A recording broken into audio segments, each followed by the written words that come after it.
Hello everyone, I am the storyteller and I am here to help you today. I know you use this video to fall asleep, so before that, like the video and subscribe to the channel. Also, where are you from and what time are you watching? Now get comfortable and relax. The first call came at 11:42 p.m. I remember because I had just glanced at the clock, wondering if I should go to bed or watch one more episode of the crime drama I'd been binging. The shrill ring of my phone made me jump, scattering popcorn across my lap. Unknown number. I hesitated, then answered. Hello? My voice sounded small in the quiet of my apartment. Silence. Then a low, raspy breath. Hello? I repeated, irritation creeping into my tone. Who is this? The line went dead. I stared at my phone, shrugged, and tossed it aside. Probably a wrong number or a prank call. I settled back into my show, pushing the odd call out of my mind. 15 minutes later, my phone rang again, same unknown number. This time I let it go to voicemail. A minute passed, and my phone buzzed with a notification. One new voicemail. I pressed play, holding the phone to my ear. That same raspy breathing filled the line for a few seconds. Then a whisper. I can see you. A chill ran down my spine. I deleted the message and blocked the number, my hands shaking slightly. Just a creep, I told myself. Nothing to worry about. I got up to make some tea, hoping it would calm my nerves. As I waited for the kettle to boil, I found myself peeking out the window, scanning the dark street below. Nothing but parked cars and empty sidewalks. Back on the couch, clutching my mug of chamomile, I tried to focus on my show, but my mind kept wandering, replaying that whispered message. I can see you. My phone buzzed, a text from another unknown number. Nice pajamas? I looked down at my faded Star Wars pajama pants and felt my stomach drop. How could they know? I jumped up and ran to each window, yanking the curtains closed. My heart was pounding so hard I could feel it in my throat. I dialed 911 with trembling fingers. 911, what's your emergency? I took a deep breath. I'm getting threatening calls and messages from someone who says they can see me. I think I'm being watched. The dispatcher's voice was calm and professional. Are you in immediate danger? Do you see anyone around your property? No, I don't think so. I don't see anyone, but... Ma'am, while this is certainly unsettling, we can't send officers unless there's an immediate threat. Have you blocked the number? Yes, but they're using different numbers now. I understand.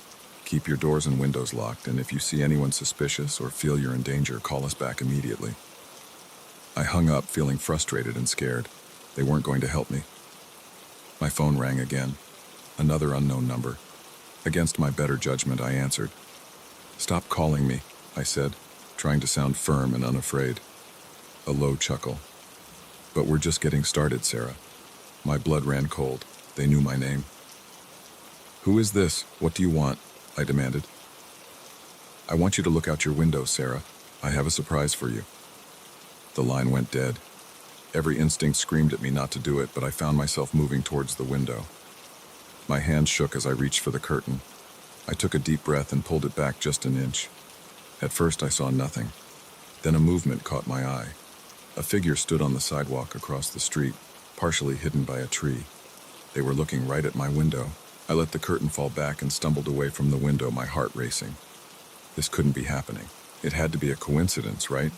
Just some random person standing on the street. My phone buzzed with a new text. I told you I could see you. Panic gripped me. I ran to my bedroom, slamming and locking the door behind me. I pushed my dresser in front of it for good measure, the wood scraping loudly against the floor. Huddled on my bed, I called 911 again.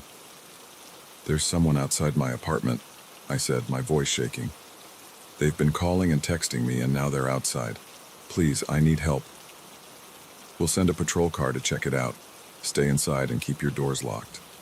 I hung up and waited, every muscle in my body tense. The minutes crawled by like hours. Every small sound made me flinch. The hum of the refrigerator, the ticking of my bedside clock, the rustle of leaves outside my window. My window. I hadn't closed the bedroom curtains. I looked up slowly, dreading what I might see. The glass reflected my pale, terrified face back at me. Beyond that, the dark night sky, a few visible stars, the silhouettes of trees, and a face, pressed against the glass, grinning. I screamed, scrambling backwards off the bed. I hit the floor hard, tangled in my blanket. The face disappeared from the window. Sobbing, I crawled to the corner of the room as far from the window as I could get. I could hear my phone ringing in the living room, but there was no way I was leaving this room. A sharp knock on my bedroom door made me yelp. "Sarah? This is Officer Martinez with the police department. Are you all right?" Relief washed over me. Yes, I'm here," I called out, my voice hoarse. I shoved the dresser away from the door with shaking arms and unlocked it. 2 police officers stood in my hallway looking concerned. "Are you hurt, ma'am?" Officer Martinez asked. I shook my head. "No, but there was someone at my window, right there." I pointed, but the window showed nothing but darkness now. The officers did a thorough check of my apartment and the surrounding area. They found no signs of an intruder, no footprints beneath my window. "Your fire escape is secure, and there's no way someone could have climbed up to this window without equipment," Officer Chen said. "Are you sure you saw someone?" I nodded vigorously. "I'm sure. He was right there looking in at me. And the calls, the texts. Look." I showed them my phone, but the messages from the unknown numbers were gone. Deleted somehow. The officers exchanged a look I couldn't quite read. "Ms. Carter, is there someone who could stay with you tonight? A friend or family member?" Officer Martinez asked gently. I shook my head. "My family's out of state and my friends all live across town." "All right, we'll have a car patrol the area for the rest of the night. Try to get some rest, and don't hesitate to call if anything else happens." After they left, I double-checked every lock, every window. I turned on all the lights and played loud music to drown out any sounds that might freak me out. There was no way I was sleeping tonight. I paced my living room, jumping at every car that drove by, every gust of wind that rattled the windows. My phone remained silent. As the first light of dawn began to creep through the curtains, I finally started to relax. I'd made it through the night. Maybe it had all been some vivid, stress-induced hallucination. Maybe. My phone buzzed. New text message. With trembling fingers, I opened it. "Good morning, Sarah. Did you miss me? Don't worry, I'll see you again soon. Sweet dreams." Attached was a photo of me, asleep on my couch, clearly taken from inside my apartment. I dropped the phone like it had burned me. This wasn't possible. The police had checked everything. I'd been awake all night. But as the terror rose in my throat, threatening to choke me, my eyes landed on the TV remote next to me. The Blu-ray player was on, the menu screen of my show playing on a loop. Slowly, the realization dawned on me. I hadn't been binging a new show last night. I'd been watching my own life, recorded and played back to me. How long had they been watching? How did they get in? And most terrifying of all, were they still here? As if in answer, I heard a creak from inside my walls, a sound I'd always dismissed as old pipes or settling foundations. Now I knew better. My phone buzzed again. Trembling, I looked at the screen. Ready for the next episode? The headlights barely cut through the torrential downpour as I navigated the winding country road. It was well past midnight, and I was exhausted from hours of driving. That's when I saw him, a lone figure on the roadside, thumb outstretched, drenched to the bone. Against my better judgment, I slowed down. Little did I know this decision would plunge me into a nightmare I couldn't have imagined. I pulled over, the wipers struggling to keep up with the relentless rain. The man jogged to my passenger side, and I leaned over to unlock the door. He slid in, bringing with him the smell of wet clothes and something else I couldn't quite place. "Thanks, mate," he said, pushing back his soaked hood. "Thought I'd be out here all night." I nodded, pulling back onto the road. "No problem. Where you headed?" "Next town over, if that's all right," he replied, his voice oddly calm for someone who'd been stranded in such awful weather. I glanced at him. He was younger than I'd initially thought, maybe mid-20s, with sharp features and eyes that seemed to reflect the dim light of the dashboard.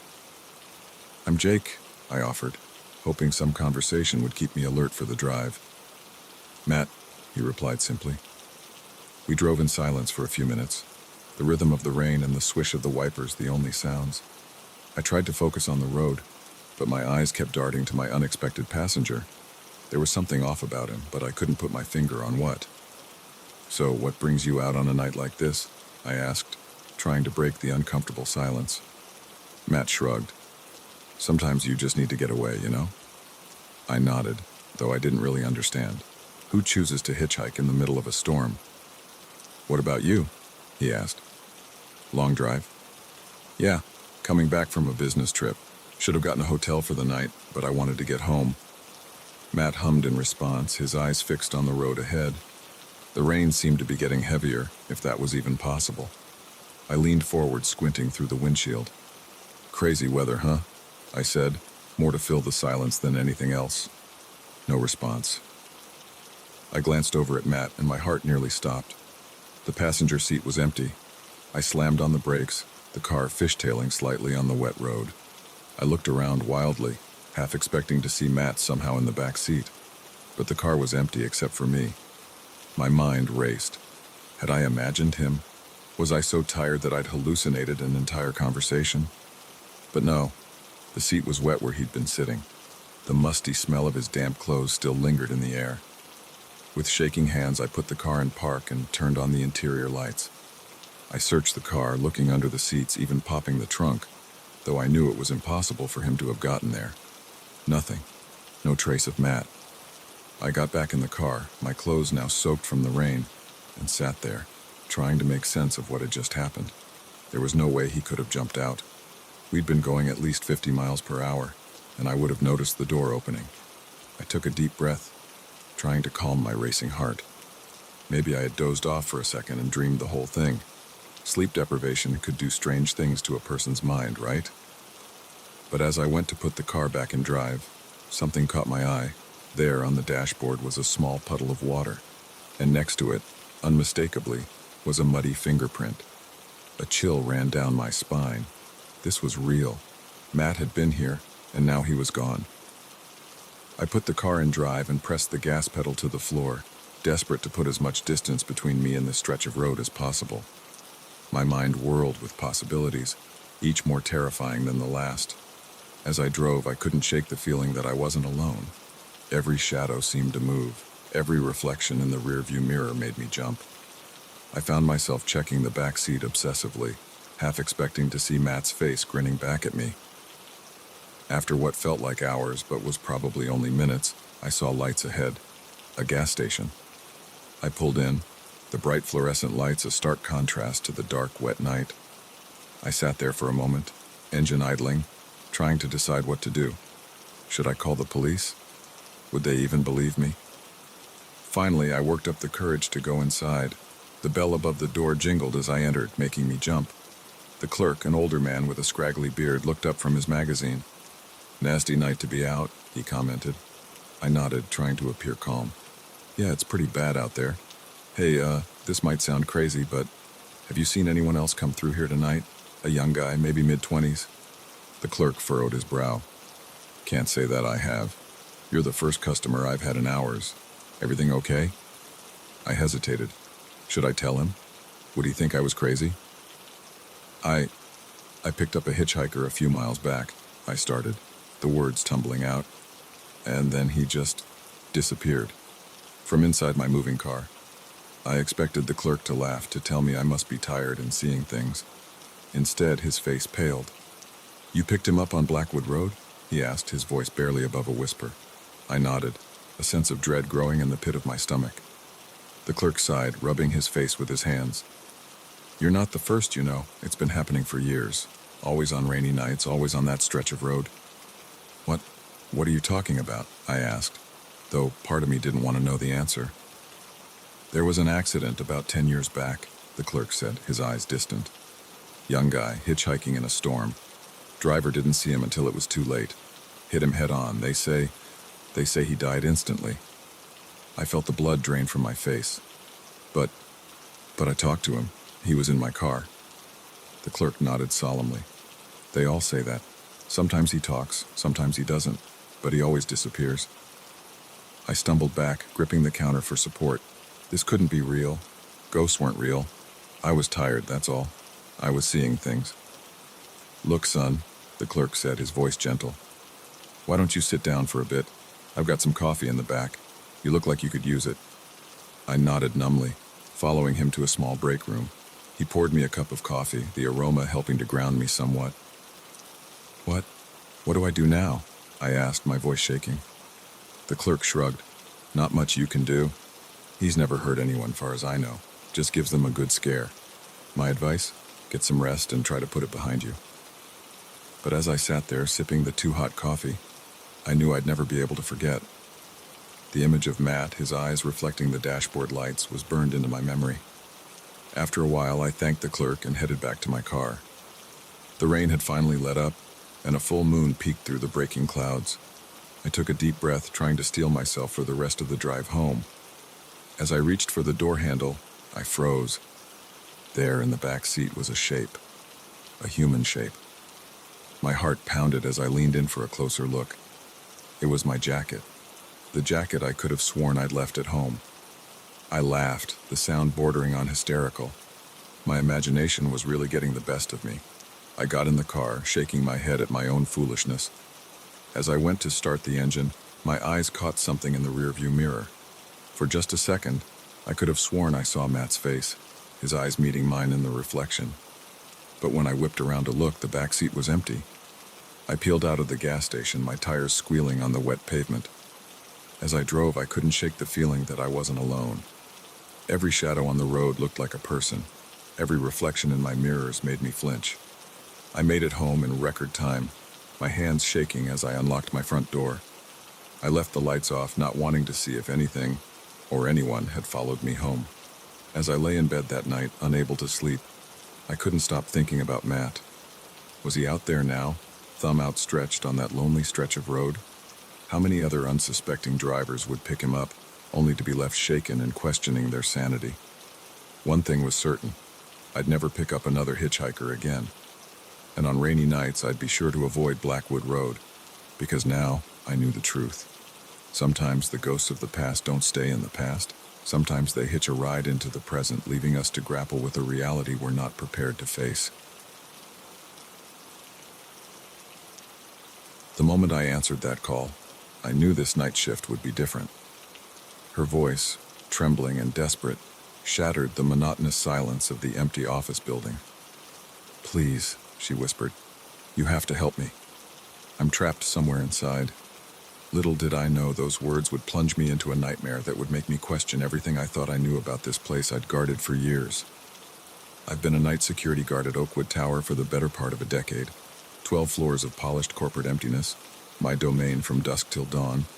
I know every creaky floorboard, every flickering light, every shadow that stretches across the silent hallways, or at least I thought I did. That night started like any other. I arrived at 10 p.m., relieved the day shift guy, and settled into my usual routine. A quick patrol of the building, then back to the security desk to watch the cameras and catch up on some reading. The place was dead quiet, as always. Just the hum of the air conditioning and the occasional ping of the elevator to keep me company. It was around midnight when the call came in. I was halfway through a dog-eared paperback when the phone on my desk rang, startling me out of my book-induced trance. Probably a false alarm, I thought. Or maybe one of the cleaning staff had forgotten their access card again. I picked up the receiver. "Oakwood Tower Security, this is Mike." At first, there was nothing but static. Then a woman's voice, so faint I had to press the phone hard against my ear to hear her. "Please," she said, her words barely above a whisper. "You have to help me. I'm trapped somewhere inside." I sat up straighter, my heart rate picking up. "Ma'am, where are you exactly? What floor?" I don't know," she replied, panic evident in her voice. "It's dark. I can't see anything. Please, you have to find me." "Okay, stay calm," I said, trying to keep my own voice steady. "I'm going to come look for you. Can you tell me anything about where you are? Any sounds or smells?" "It's cold," she said. And I think I hear water dripping. Please hurry." The line went dead. I stood up, my mind racing. This had to be some kind of prank, right? The building was empty when I did my initial sweep. All the doors were locked, all the alarms set. There was no way someone could be trapped inside. But what if they were? I grabbed my flashlight and radio and headed for the elevator. As the door slid shut, I caught a glimpse of my reflection in the polished metal. My face looked pale, my eyes wide. Get it together, Mike, I told myself. You've dealt with weird stuff before. This is probably nothing. I decided to start at the top and work my way down. The 12th floor was executive offices, all glass walls and modern furniture. My footsteps echoed loudly as I walked the perimeter, shining my flashlight into every corner. Nothing. The 11th floor was much the same, and the 10th, and the 9th.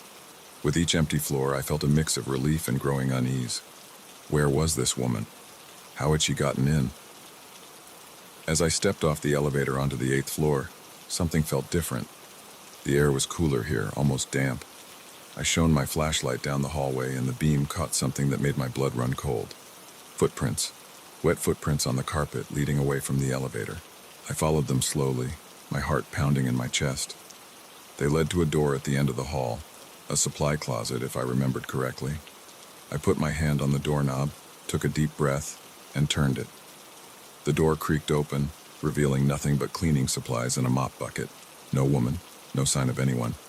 I let out a shaky breath, half relieved and half frustrated.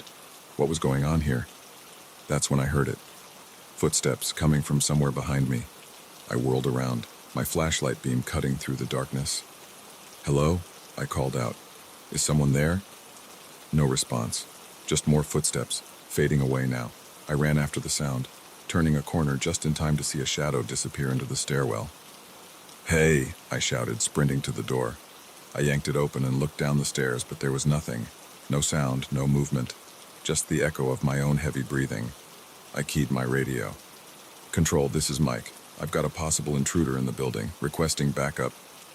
Static was my only reply. A chill ran down my spine as I realized I was truly alone here. Whatever was happening, I had to handle it myself. I made my way back to the elevator, my nerves on high alert. As the door slid shut, I caught movement in my peripheral vision. I turned just in time to see a figure dart past the closing gap. A woman, her long dark hair obscuring her face. My heart leapt into my throat. The doors were already closed. I jabbed the button for the 7th floor, willing the elevator to move faster. When it finally opened, I burst out, looking wildly in both directions. "Hello?" I called out. "I'm here to help. Where are you?" A soft sob echoed from somewhere down the hall. I ran towards the sound, my flashlight beam bouncing erratically off the walls. I rounded a corner and skidded to a stop. There she was. A woman in a white dress, her back to me, her long dark hair hanging limply down her back. She was facing the wall, her shoulders shaking with quiet sobs. "Ma'am," I said softly, not wanting to startle her. "Are you all right? I'm here to help you." She didn't respond, didn't even seem to hear me. I took a step closer. "Miss, can you hear me?" Slowly, so slowly, she began to turn around. I felt my chest tighten, a sense of dread washing over me. Something was wrong, very wrong. As she fully faced me, I stumbled backward, a scream caught in my throat. Where her face should have been, there was nothing but a swirling black void. I ran, faster than I've ever run in my life. I could hear her behind me, her footsteps unnaturally fast, a high-pitched wail filling the air. I slammed into the stairwell door, practically falling down the stairs in my haste to get away. I burst out onto the ground floor, gasping for air. The lobby was dark, the streetlights outside casting long shadows across the marble floor. I ran for the front doors, fumbling with my keys. Just as I got the door open, a cold hand gripped my shoulder. I spun around, coming face to face with the void where her features should be. "Help me," she whispered, her voice now a horrible rasping sound. "You have to help me." I wrenched myself free and stumbled out into the street, not stopping until I was several blocks away. I stood there, bent over and panting, my mind struggling to process what had just happened. When I finally worked up the courage to return to Oakwood Tower, everything was as I had left it. No footprints, no woman, no sign that anything out of the ordinary had occurred. I sat at my desk, shaken to my core, until the morning shift arrived. I didn't tell them what had happened. How could I? They'd think I was crazy. But as I left that morning, I couldn't shake the feeling that I was being watched. I glanced up at the building, its windows reflecting the rising sun, and there, in a 7th-floor window, I saw her, just for a moment. A pale face, long dark hair, and eyes that seemed to bore into my very soul. I quit my job that day, found a new gig across town. but I still dream about her sometimes. The woman in the white dress, the voice on the phone, and I wonder, is she still there? Still trapped?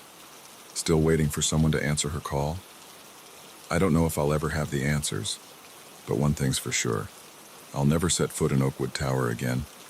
Some mysteries are better left unsolved. Some calls better left unanswered. Because sometimes when you go looking for someone who's trapped, you might just end up trapped yourself. The first set of footprints appeared on a Tuesday morning. Muddy and distinct, they led straight up to my cabin door, as if their owner had materialized out of thin air. I dismissed it as a late-night hiker, perhaps someone who'd lost their way. Little did I know, those innocent-looking tracks were the beginning of a nightmare that would push me to the very edge of sanity. I'd rented the cabin for a month-long writing retreat, desperate to finish my novel away from the distractions of city life. Nestled in the woods of Vermont, it seemed perfect, quaint, isolated, and blissfully quiet. The owner, a gruff old man named Earl, had handed me the keys with a grunt and a warning to keep the doors locked at night. "Bears," he'd said by way of explanation. I'd nodded, thinking nothing of it. That first week was productive. I'd wake early, make a pot of coffee, and write until the sun dipped below the tree line. The words flowed easily, inspired by the tranquil surroundings. But as the days wore on, I couldn't shake the feeling that something was off. It started small. A book left on the coffee table when I was sure I'd put it back on the shelf. The creaking of floorboards in the middle of the night when I was certain I was alone. I chalked it up to an overactive imagination, fueled by too much caffeine and not enough sleep. But then came the footprints. I stared at them that Tuesday morning, coffee mug in hand, trying to make sense of what I was seeing. They started about 10 feet from the door, as if someone had dropped from the sky. No other tracks led to or from them. I shook my head, closed the door, and tried to focus on my writing. But the image of those muddy prints kept creeping into my mind, derailing my concentration. That night, I double-checked all the locks before bed. Sleep came fitfully, punctuated by strange dreams of shadowy figures lurking just out of sight. I woke to the sound of rain pattering against the roof, feeling groggy and unsettled. As I stumbled to the kitchen to start the coffee, something caught my eye. There, on the worn wooden floor, was a trail of wet footprints. My heart leapt into my throat. They led from the front door to the middle of the living room, then vanished. I ran to the door, my hands shaking as I checked the locks. They were still secure, deadbolt in place. How was this possible? I searched every inch of the cabin, looking for signs of forced entry, but found nothing. Unnerved, I called Earl. "Has anyone else got a key to this place?" I asked, trying to keep my voice steady. "Just me and you," he replied gruffly. "Why, something wrong?" I hesitated, then told him about the footprints. There was a long pause on the other end of the line. "Probably just some animal tracks you're seeing," he finally said, but there was an edge to his voice that made me uneasy. "Don't worry about it." But I did worry. I worried all day, unable to concentrate on my writing. As night fell, I found myself jumping at every creak and groan of the old cabin. The words, "just some animal tracks," kept repeating in my head, but I knew that was a lie. Those prints were unmistakably human. I barely slept that night, lying awake and listening intently for any sound out of place. Around 3 a.m. I heard it. Soft, deliberate footsteps circling the cabin. My blood ran cold. I wanted to get up, to look out the window, but fear kept me paralyzed in bed. The footsteps continued for what felt like hours, occasionally punctuated by a soft scraping sound against the outer walls. When my alarm finally went off at 7, sunlight streaming through the curtains, I felt a wave of relief wash over me. I'd made it through the night. But as I walked into the living room, that relief evaporated instantly. There, scratched into the wooden floor, was a single word. Soon. I ran out of the cabin, not even bothering to change out of my pajamas. I needed to get to town, to talk to Earl face to face. This was beyond animal tracks or overactive imagination. Something was terribly wrong. Earl's shop was at the edge of town, a rundown general store that had seen better days. The bell jingled as I burst in, startling the old man behind the counter. "Whoa there," Earl said, eyeing my disheveled appearance. "What's got you in such a state?" Words tumbled out of me in a rush. The footprints, the noises, the scratched message. Earl's face grew more grave with each detail. When I finished, he sighed heavily. "I was hoping it wouldn't come to this," he muttered, more to himself than to me. "Thought maybe it had moved on." "What had moved on?" I demanded. "What's going on, Earl?" He looked at me for a long moment, then gestured for me to follow him into the back room. He poured 2 glasses of whiskey, handed me one, and settled into a worn armchair. "That cabin," he began, his voice low. "It ain't just a cabin. It's got a history." He told me a story that chilled me to the bone. Decades ago, a man had lived in that cabin. A recluse, odd but harmless, until the day they found the bodies. 3 hikers brutally murdered. The man vanished, never to be seen again. "Some say he died out there in the woods," Earl continued. "Others say, they say he's still out there, waiting." I downed my whiskey in one gulp, my mind reeling. "Why didn't you tell me this before?" I asked, anger rising in my voice. Earl shrugged. "Didn't think you'd believe me, and it's been quiet for years now. Thought maybe it was over." I left Earl's shop in a daze, unsure of what to do. Part of me wanted to pack up and leave immediately, but another part, the writer in me perhaps, was morbidly curious. What if this was real? What if I could uncover the truth? I returned to the cabin, my senses on high alert. The scratched message was still there, mocking me. I spent the day researching the murders, finding old newspaper articles that corroborated Earl's story. As night fell, I found myself both dreading and anticipating what might come. I didn't have to wait long. Just after midnight, the footsteps started again. This time, instead of hiding, I crept to the window. What I saw nearly stopped my heart. A figure stood at the edge of the clearing, barely visible in the moonlight, tall and gaunt, with clothes hanging in tatters. It swayed slightly, as if in a breeze I couldn't feel. As I watched, frozen in terror, it turned its head towards the cabin, towards me. I stumbled back from the window, my breath coming in ragged gasps. This couldn't be real. It had to be a nightmare, a hallucination, anything but reality. A soft scratching at the door jolted me back to my senses. I looked around wildly for a weapon, finally grabbing a heavy table lamp. The scratching continued, growing more insistent. Then, silence. I stood there, lamp raised, for what felt like hours. Slowly, I approached the door. My hand shook as I reached for the knob. I don't know what compelled me to open it. Morbid curiosity? A desire to prove to myself that this was all in my head? Whatever the reason, I turned the knob and pulled the door open. Nothing. The porch was empty, the woods beyond still and silent. I let out a shaky breath, feeling foolish. Maybe Earl's story had gotten to me more than I thought. That's when I saw it. A new message, scratched into the wooden porch floor. "Welcome home." I didn't stop to pack, didn't stop to call Earl. I just ran. Ran to my car, fumbling with the keys, tires squealing as I peeled out of the driveway. In my rearview mirror, I caught a glimpse of a figure emerging from the tree line, watching me go. I drove straight through the night, not stopping until I was back in the safety of my city apartment. I tried to tell myself it was all a bad dream, a product of isolation and an overactive imagination. But deep down, I knew the truth. Something was in those woods. Something that had been waiting, for how long I couldn't say. And as I sat in my apartment, jumping at every sound, I couldn't shake the feeling that it wasn't finished with me, that somehow, someday, it would find me again. After all, it had said, "Welcome home," and home, as they say, is where the heart is, even if that heart has long since stopped beating.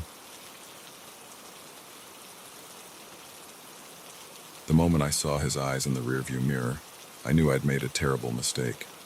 What had started as an act of kindness on a rainy night was quickly turning into a nightmare. As we drove deeper into the unknown, one thought kept repeating in my mind. I had to get out of this car, no matter what it took. It was past midnight, and I'd been driving for hours.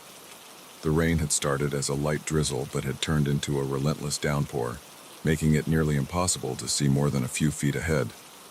My windshield wipers were working overtime, and I was considering pulling over to wait out the storm when I saw him. He was standing on the side of the road, thumb out, completely drenched. In the split second it took me to decide, I thought about all the times I'd been stranded and wished someone would stop. Before I could second-guess myself, I pulled over. As he jogged to the passenger side, I unlocked the door. He slid in, bringing with him the smell of rain and something else I couldn't quite place. "Thanks, man," he said, pushing his wet hair out of his eyes. "I thought I'd be out here all night." "No problem," I replied, pulling back onto the road. "Where you headed?" "Just the next town over, if that's all right," he said, his voice oddly calm for someone who'd been standing in the pouring rain. I nodded, trying to focus on the road ahead. The rain wasn't letting up, and I had to squint to make out the yellow lines. "I'm Mark," I offered, hoping some conversation would help keep me alert. "John," he replied simply. We drove in silence for a few minutes, the rhythmic swish of the wipers the only sound. I kept sneaking glances at John, something about him setting me on edge. He was staring straight ahead, his face partially hidden in shadow. "So, what brings you out on a night like this?" I asked, trying to break the uncomfortable silence. John shrugged. "Sometimes you gotta do what you gotta do, you know?" I nodded, though I didn't really understand. Who chooses to hitchhike in the middle of a storm? "What about you?" he asked. "Long drive?" "Yeah, coming back from visiting family. Should have gotten a hotel for the night, but I wanted to get home." John hummed in response, his eyes still fixed on the road ahead. The rain seemed to be getting heavier, if that was even possible. I leaned forward, squinting through the windshield. "Crazy weather, huh?" I said, more to fill the silence than anything else. "Yeah," John replied, his voice low. "Perfect night for a drive, though. No one else on the road." Something in his tone made my skin crawl. I gripped the steering wheel tighter, suddenly very aware of how isolated we were. "So where exactly is this next town?" I asked, trying to keep my voice casual. John shifted in his seat. "Oh, not too far now. Just keep driving straight." I frowned. We'd been on this road for a while now, and I hadn't seen any signs for upcoming towns. In fact, I was starting to think we'd missed a turn somewhere. "Are you sure?" I asked. "I don't remember the next town being this far." John turned to look at me then, and in the dim light of the dashboard, I saw something in his eyes that made my blood run cold. There was a hardness there, a glint of something dangerous. I said, "Keep driving," he said. All pretense of friendliness gone from his voice. My heart started racing. I gripped the steering wheel so tight my knuckles turned white. "Look, I think there's been a misunderstanding. Maybe I should just let you out here." Before I could finish, I felt something press against my side. I glanced down and saw the glint of a knife blade. "Keep driving," John said, each word punctuated with menace. My mouth went dry. I pressed down on the gas pedal, my mind racing. How had I gotten myself into this situation? What did he want? We drove in tense silence for what felt like hours, but was probably only minutes. The rain continued to pour down, isolating us in a bubble of fear and uncertainty. "Turn right up here," John suddenly commanded. I looked ahead and saw a small dirt road leading off into darkness. My stomach dropped. There was no way this led to a town. "Please," I said, hating how my voice shook. "Just take my wallet, my phone, whatever you want. You don't have to do this."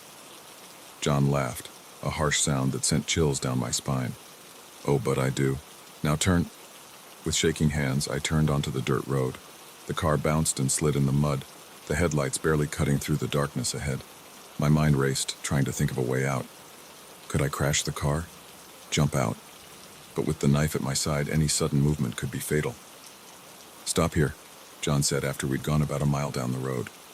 I brought the car to a stop, the engine idling. We were surrounded by dense forest on both sides, no signs of civilization in sight. "Get out," he ordered. "Please," I tried one last time. "You don't have to do this." The pressure of the knife increased. I said, "Get out." Slowly, I opened the door and stepped out into the rain. It was coming down in sheets now, soaking me to the bone in seconds. John got out on the other side, the knife still pointed at me. "Walk," he said, gesturing towards the woods. As I took my first step, a plan started to form in my mind. It was risky, possibly suicidal, but it was all I had. We walked for what felt like miles, the mud sucking at my shoes, branches whipping at my face. John stayed a few paces behind me, occasionally prodding me with the knife to keep moving. Finally, we came to a small clearing. John told me to stop. "Turn around," he said. This was it. My one chance. As I turned, I pretended to slip in the mud. I fell backwards, my arms flailing. In the split second of confusion, I kicked out hard, catching John in the knee. He yelled in pain and surprise, the knife falling from his hand. I scrambled to my feet and ran. I ran like I'd never run before, crashing through the underbrush, branches tearing at my clothes and skin. I could hear John behind me, cursing and stumbling. I had no idea where I was going, just that I had to get away. The rain made it hard to see, hard to breathe, but I didn't stop. After what felt like hours, but was probably only minutes, I burst out of the woods and onto a road. By some miracle, a car was approaching. I waved my arms frantically, probably looking like a madman. The car slowed, and I saw the concerned face of an elderly woman peering out at me. "Please," I gasped. "Help me." She must have seen the terror in my eyes because she unlocked the doors without hesitation. I climbed in, my hands shaking so badly I could barely close the door. "Drive," I said. "Please, just drive." As we sped away, I looked back at the woods. For a moment, I thought I saw a figure standing at the edge of the tree line, watching us go. But then we turned a corner and it was gone. The woman, bless her, drove me straight to the police station. I gave my statement, still shaking, still soaked to the bone. They never found John. The woods were searched, but there was no trace of him. Sometimes I wonder if he was ever real, or if he was some manifestation of my worst fears brought to life by that dark, stormy night. But then I remember the cold press of the knife against my side, the glint in his eyes, and I know it was all too real. I don't drive at night anymore if I can help it. And I never ever pick up hitchhikers.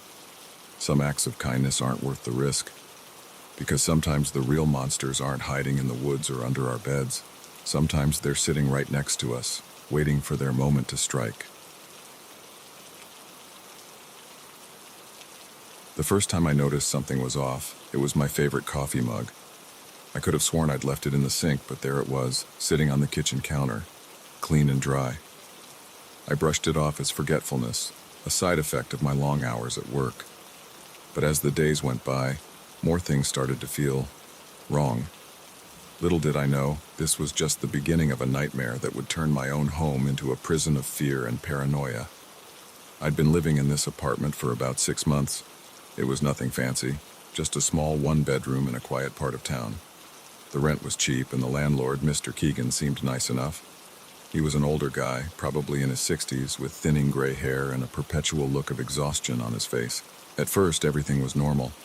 I'd come home from work, make dinner, maybe watch some TV and go to bed. But then things started to change. It was subtle at first. A book out of place here, a chair moved slightly there. I told myself I was just being absent-minded, too stressed from my job to remember where I put things. But then I started noticing bigger things. One day I came home to find my laptop open on the coffee table. I always shut it down and put it away before leaving for work. Another time I found wet footprints leading from the bathroom to the front door, footprints that were too big to be mine. I started to feel uneasy in my own home. I'd walk into a room and get the distinct feeling that someone had just been there. The air would feel different, somehow disturbed. I catch whiffs of unfamiliar cologne or hear the faintest echo of footsteps when I knew I was alone. I considered talking to Mr. Keegan about it, but what would I say? That I thought someone was sneaking into my apartment to move my things around? He'd think I was crazy. So I kept quiet and tried to convince myself that I was just being paranoid. But then came the night that changed everything. I woke up suddenly, my heart pounding. Something had pulled me from sleep, but I couldn't pinpoint what.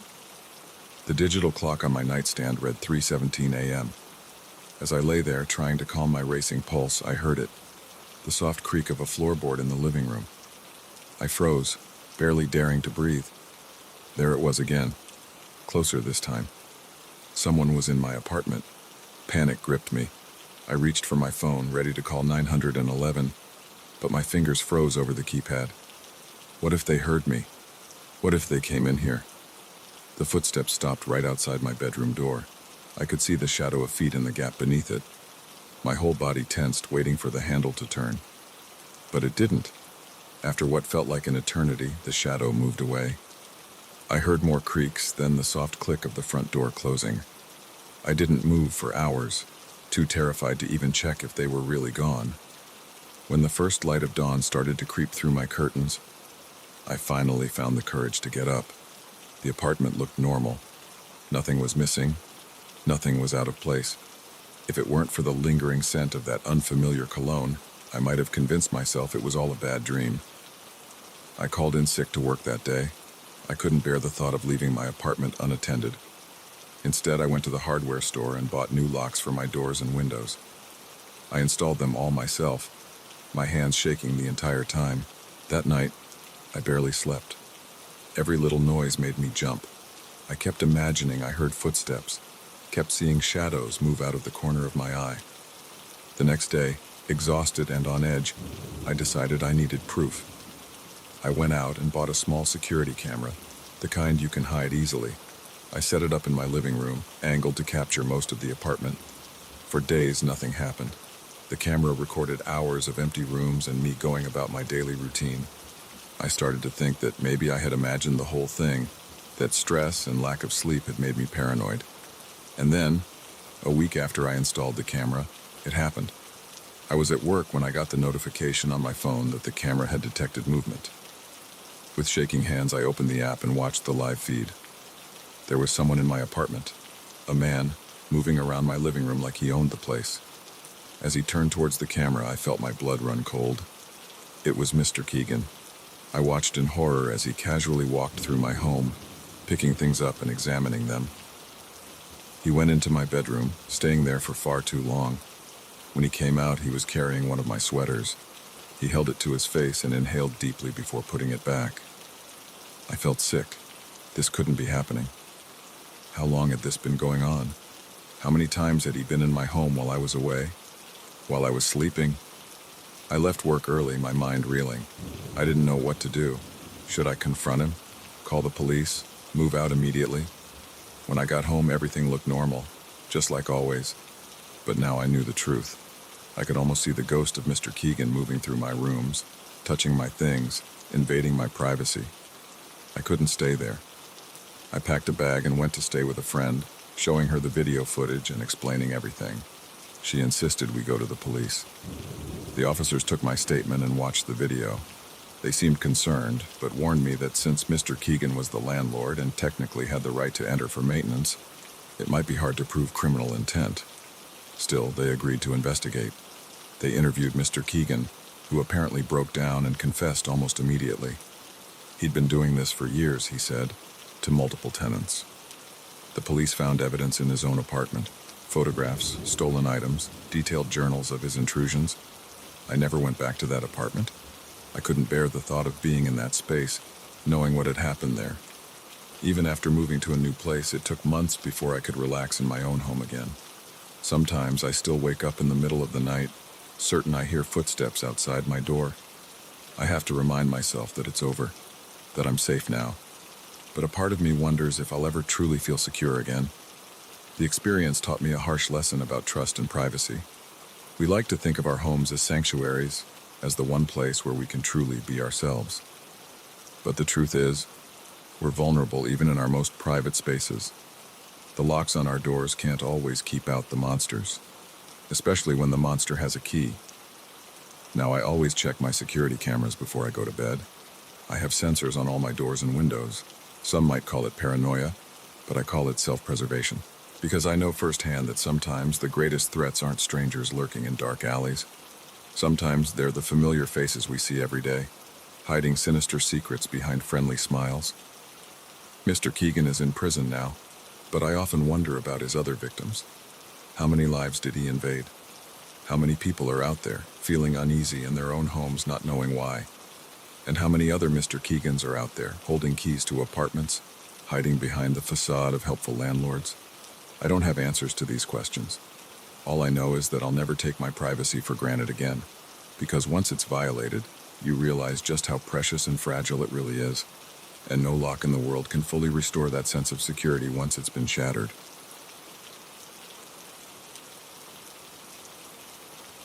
The moment I opened that suitcase, I knew my life would never be the same.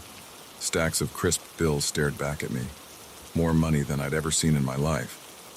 But as the pounding on my motel room door grew louder, I realized that finding a fortune might just cost me everything. It had been a long day of driving. I was on my way to start a new job in a new city, leaving behind a failed relationship and a mountain of debt.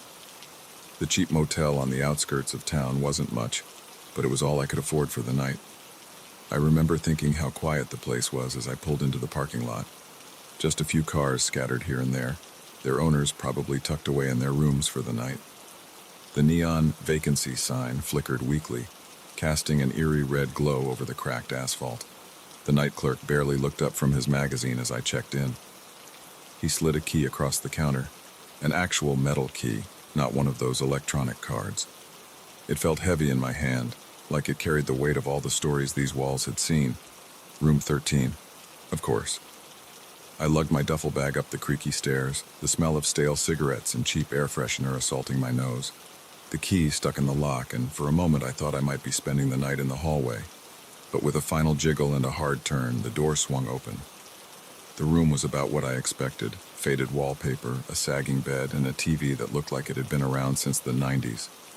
But it was clean enough, and at that point all I wanted was a shower and some sleep. That's when I saw it. A suitcase, sitting innocuously by the window. For a second I thought maybe I'd walked into the wrong room. But no, this was definitely 13. I approached it cautiously, half expecting someone to jump out and yell that this was all some elaborate prank. The suitcase was old scuffed black leather with tarnished brass fittings. It looked like something out of a noir film.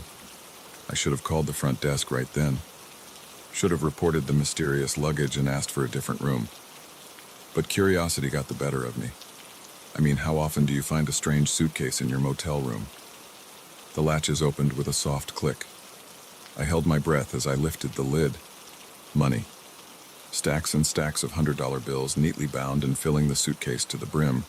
My hands shook as I picked up one of the bundles. It felt real. It smelled real. This had to be millions of dollars. My mind raced. Where had this come from? Was it some kind of mistake? A drug deal gone wrong?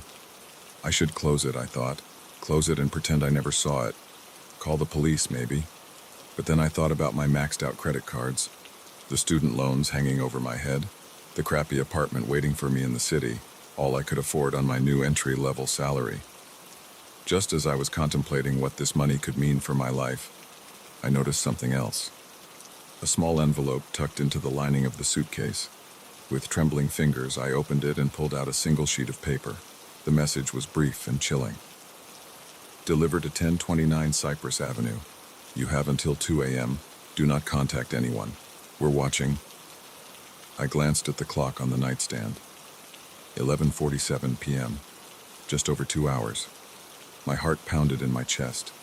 This was insane. I should call the cops right now. But something stopped me. Fear, sure, but also opportunity. I looked at the money again, my mind already calculating how much I could take without it being noticed. Just a little, I thought. Just enough to pay off my debts. They'd never know. I was so lost in my thoughts that I almost missed the sound. A soft knock at first, then louder. Someone was at the door. I froze, the stolen bill still in my hand. The knocking came again, more insistent this time.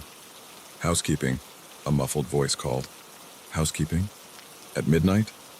No, thank you, I called back, my voice cracking. The knocking stopped, but I could sense someone still out there. I tiptoed to the door and peered through the peephole. A man stood in the hallway, dressed in a motel uniform that seemed a size too small. He was looking directly at the peephole, a slight smirk on his face. As I watched, he reached into his pocket and pulled out something that made my blood run cold. A gun. I stumbled back from the door, my mind reeling. This was real, this was happening, I had to get out of here. But how? The only exit was the door, and there was an armed man on the other side. The window? I was on the second floor, but maybe... The decision was made for me as the doorknob began to turn. I hadn't even heard him picking the lock. In a panic, I grabbed the suitcase and ran to the window. It was old and swollen with humidity, but adrenaline gave me strength. It flew open with a screech just as I heard the door behind me slam open. I didn't think. I just jumped. The fall was both longer and shorter than I expected. I hit the ground hard, the suitcase tumbling from my grasp. Pain shot through my ankle, but I ignored it. I could hear shouts from above, the sound of running feet. I scooped up the suitcase and ran. My car was just a few spaces away. If I could just make it. A gunshot rang out, the bullet pinging off the pavement near my feet. I yelped and ran faster, my injured ankle screaming in protest. I reached my car, fumbling with the keys. Another shot, this one shattering my rear window. I dove inside, jammed the key into the ignition, and peeled out of the parking lot. In my rearview mirror, I could see two men running after me, but they quickly fell behind. I drove aimlessly, taking random turns, my heart pounding so hard I thought it might burst from my chest. After about 20 minutes, when I was sure I wasn't being followed, I pulled into an empty parking lot. My hands were shaking so badly I could barely turn off the engine. What had I done? What had I gotten myself into? I looked at the suitcase sitting on the passenger seat. In the heat of the moment, I'd grabbed it without thinking. Now I was stuck with it, and whatever trouble came with it. I checked my phone, 12:43 a.m., a little over an hour until the deadline. I had a choice to make. I could go to the police, tell them everything. Maybe they could protect me from whoever was after this money. Or I could make the delivery, hope that whoever was behind this would let me walk away. Or I looked at the suitcase again. I could run, take the money and disappear, start a new life somewhere far away. Each option seemed impossible, fraught with danger. But I had to decide. The clock was ticking, and I knew that somewhere out there someone was watching, waiting. With a deep breath, I started the car. Whatever I decided, I couldn't stay here. As I pulled back onto the road, the weight of the suitcase seemed to grow heavier. I'd wanted a fresh start, a new beginning. Well, I thought grimly, be careful what you wish for. The night stretched out before me, full of possibilities and dangers. And somewhere in this city was 1029 Cypress Avenue, a simple address that now held the key to my fate. I gripped the steering wheel tighter and pressed down on the gas. Whatever happened next, there was no going back now. The quiet life I'd known was over. All because of one night, one room, one mysterious suitcase. And as the city lights blurred past my windows, I couldn't help but wonder, when this night was over, would I be rich beyond my wildest dreams? In jail? Or worse? Only time would tell. And time, I knew all too well, was quickly running out. The first crack of thunder made me jump, but it was the second sound, a low, guttural moan that seemed to come from the very walls of the old barn, that turned my blood to ice. I'd sought shelter from the storm, but as the shadows around me began to move in ways shadows shouldn't, I realized I'd walked straight into a nightmare. It had started as a simple camping trip, a chance to clear my head after a messy breakup and the stress of losing my job. Just me, my tent, and the great outdoors. I'd chosen a remote spot in the woods, miles from the nearest town, the perfect place to reconnect with nature and forget about my problems for a while. The first 2 days were exactly what I needed.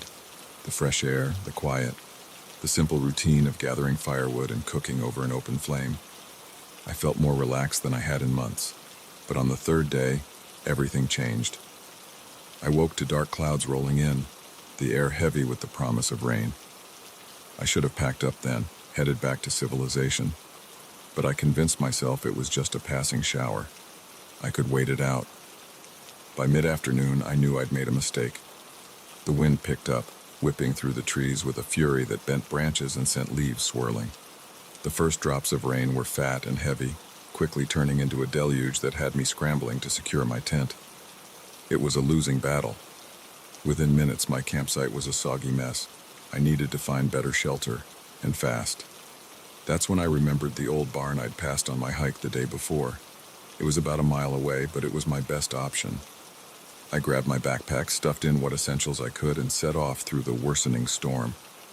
By the time I reached the barn, I was soaked to the bone and shivering.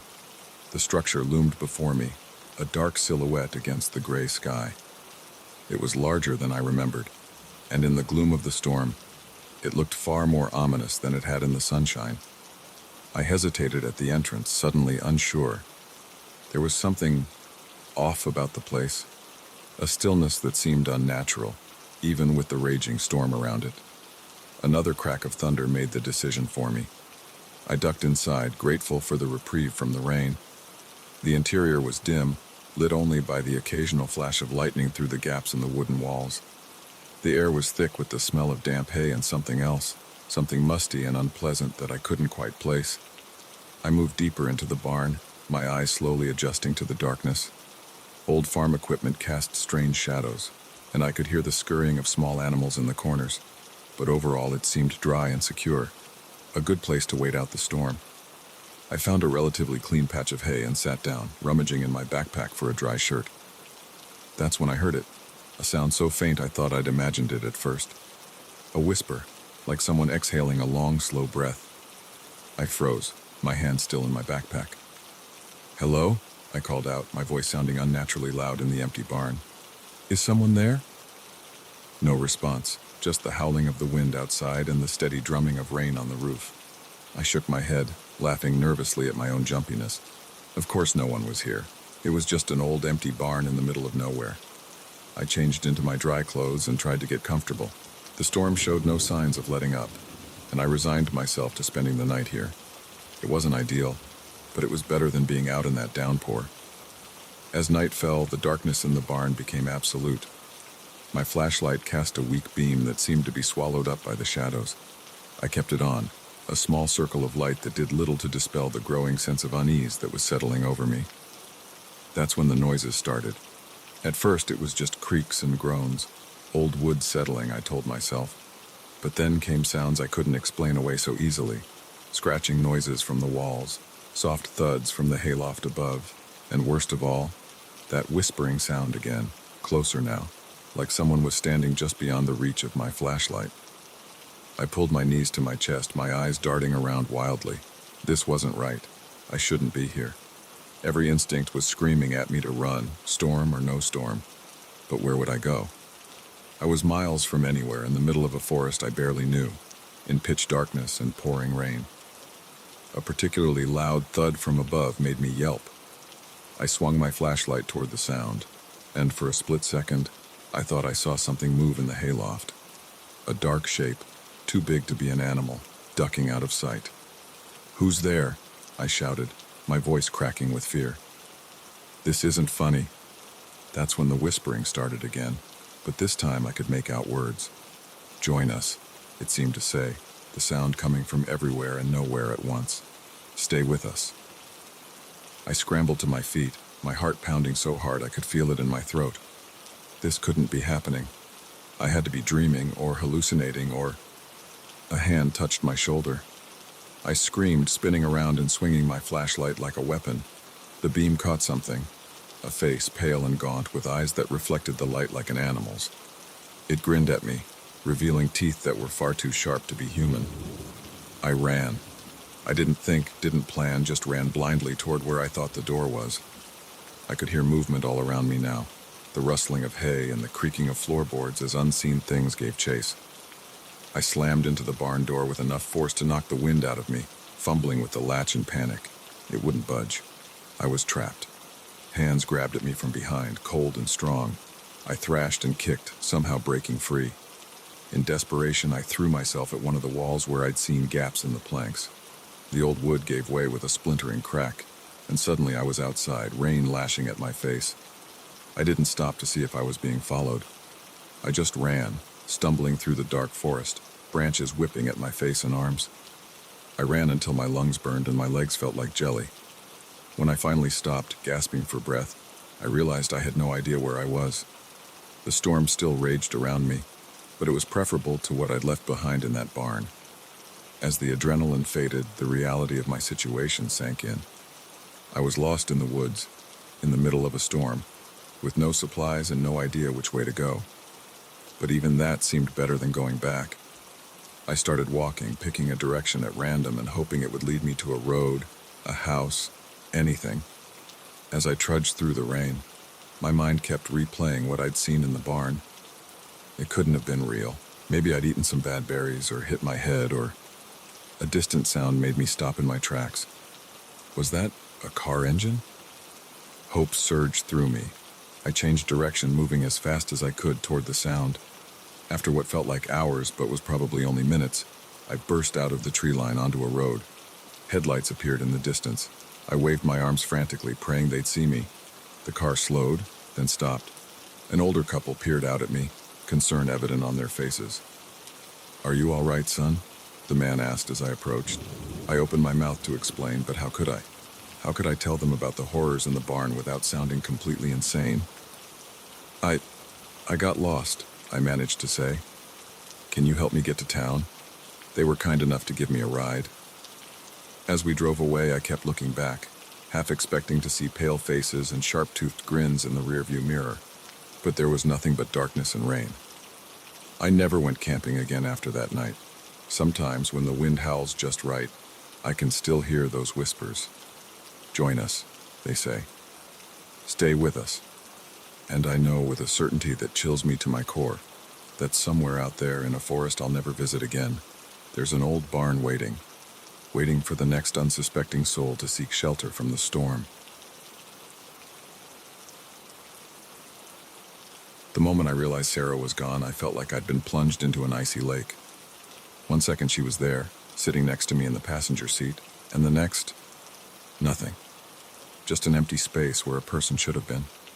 It was as if the rainy night had reached into my car and swallowed her whole, leaving me alone with a mystery that would haunt me for years to come. It had been a long day at the office, the kind where the fluorescent lights seem to drain your soul and the clock on the wall mocks you with its slow ticking. I was the last one out, as usual, locking up just as the storm clouds rolled in. That's when I saw Sarah, huddled under the building's awning, clutching her jacket tight around her. I knew her vaguely. She worked in accounting 2 floors below me. We'd exchanged pleasantries in the elevator a few times, but that was about it. "Need a ride?" I called out, already feeling raindrops on my face. She looked relieved. "Are you sure? I don't want to impose." I waved off her concern. "It's no trouble. Where do you live?" As it turned out, her apartment was on my way home. We dashed to my car, the rain already coming down in sheets. Once inside, I turned up the heat, noticing how she shivered slightly in her damp clothes. "Thanks again," she said, offering a small smile. "I usually take the bus, but with this weather—" "No problem," I replied, pulling out of the parking lot. "I'm Tom, by the way. I don't think we've ever properly introduced ourselves." "Sarah," she said, though I already knew her name.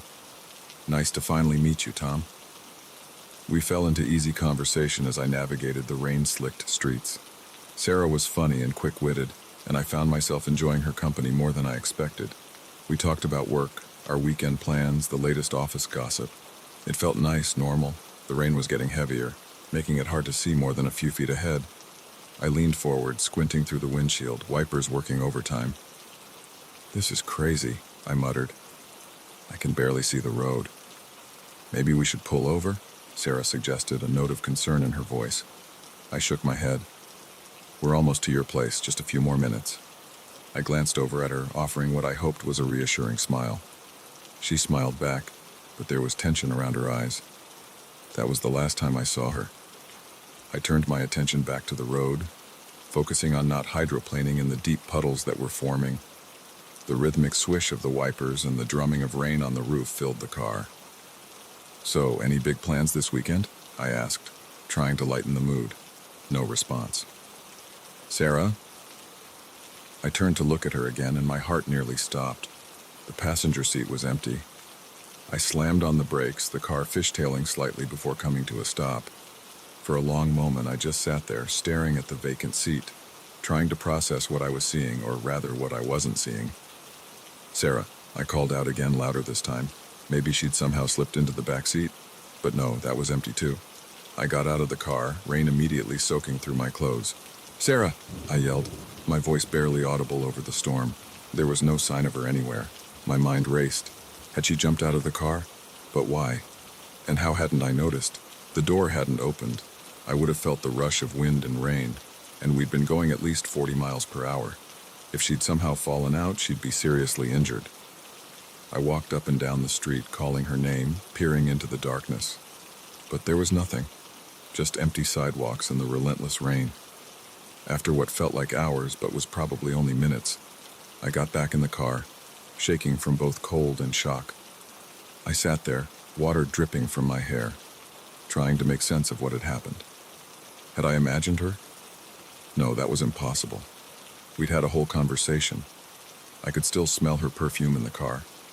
I drove home in a daze, my mind replaying every moment of the drive. By the time I reached my apartment, I'd convinced myself that I must have dropped her off and somehow forgotten about it. Stress and fatigue can do strange things to a person's memory, right? But when I checked my phone, there were no messages from Sarah thanking me for the ride. And when I got to work on Monday, ready to apologize for my apparent lapse in memory, I was met with confused looks. "Sarah from accounting?" the receptionist said, frowning. "We don't have anyone by that name working here." I felt like I was losing my mind. I described Sarah, her dark hair, her green eyes, the little scar on her left hand, but no one seemed to know who I was talking about. I went down to the accounting department, thinking maybe there had been some misunderstanding. But as I walked through the office, I realized I didn't recognize anyone there. Faces I thought I knew suddenly seemed unfamiliar. "Can I help you?"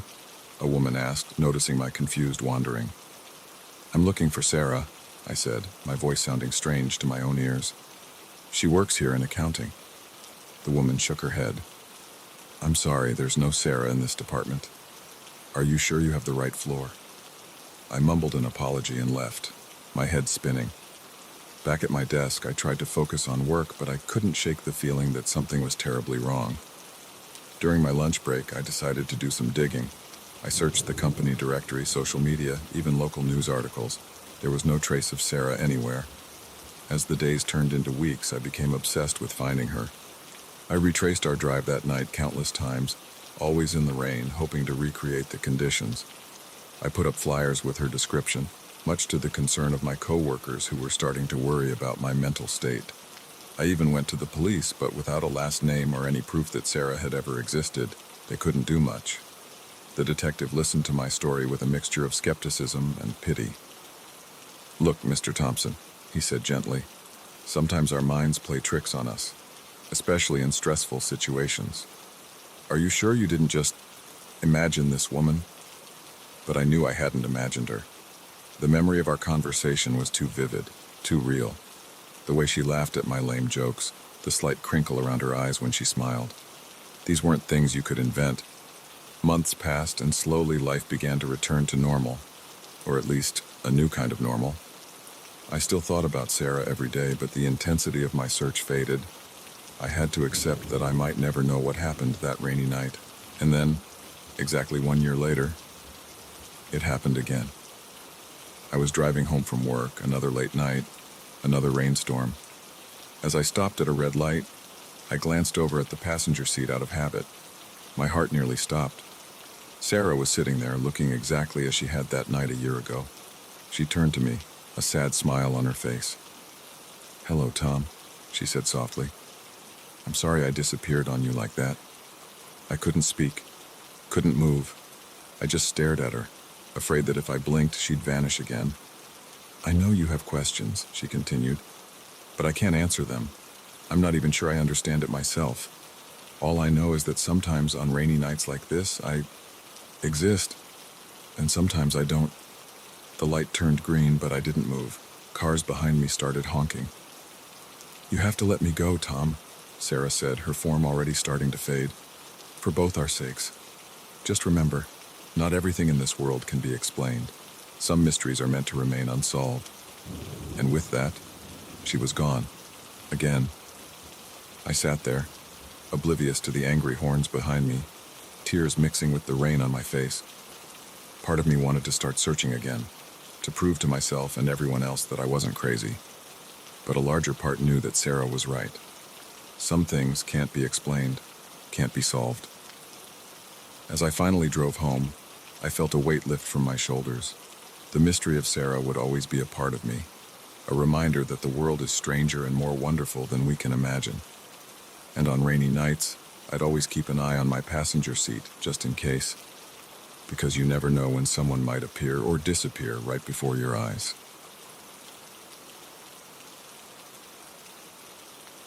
The moment I realized I wasn't alone in that park, every horror movie I'd ever watched flashed through my mind. The rhythmic sound of my feet hitting the pavement was joined by another set of footsteps, perfectly in sync with mine, but always just out of sight. As the shadows grew longer and my heart raced faster, I knew this late-night run was about to turn into a nightmare I might not escape. It had started as a normal Tuesday. Work was stressful as usual, and by the time I got home I was a bundle of nerves and pent-up energy. A run always helped clear my head, so I laced up my shoes and headed to Oakwood Park, just a few blocks from my apartment. The park was different at night. The familiar playground and picnic areas took on an eerie quality in the dim glow of the scattered streetlights. But I'd run here countless times before, and the solitude was part of the appeal. Just me, the sound of my breathing, and the gentle rustle of leaves in the evening breeze. I started my usual route, a winding path that looped around the park's perimeter.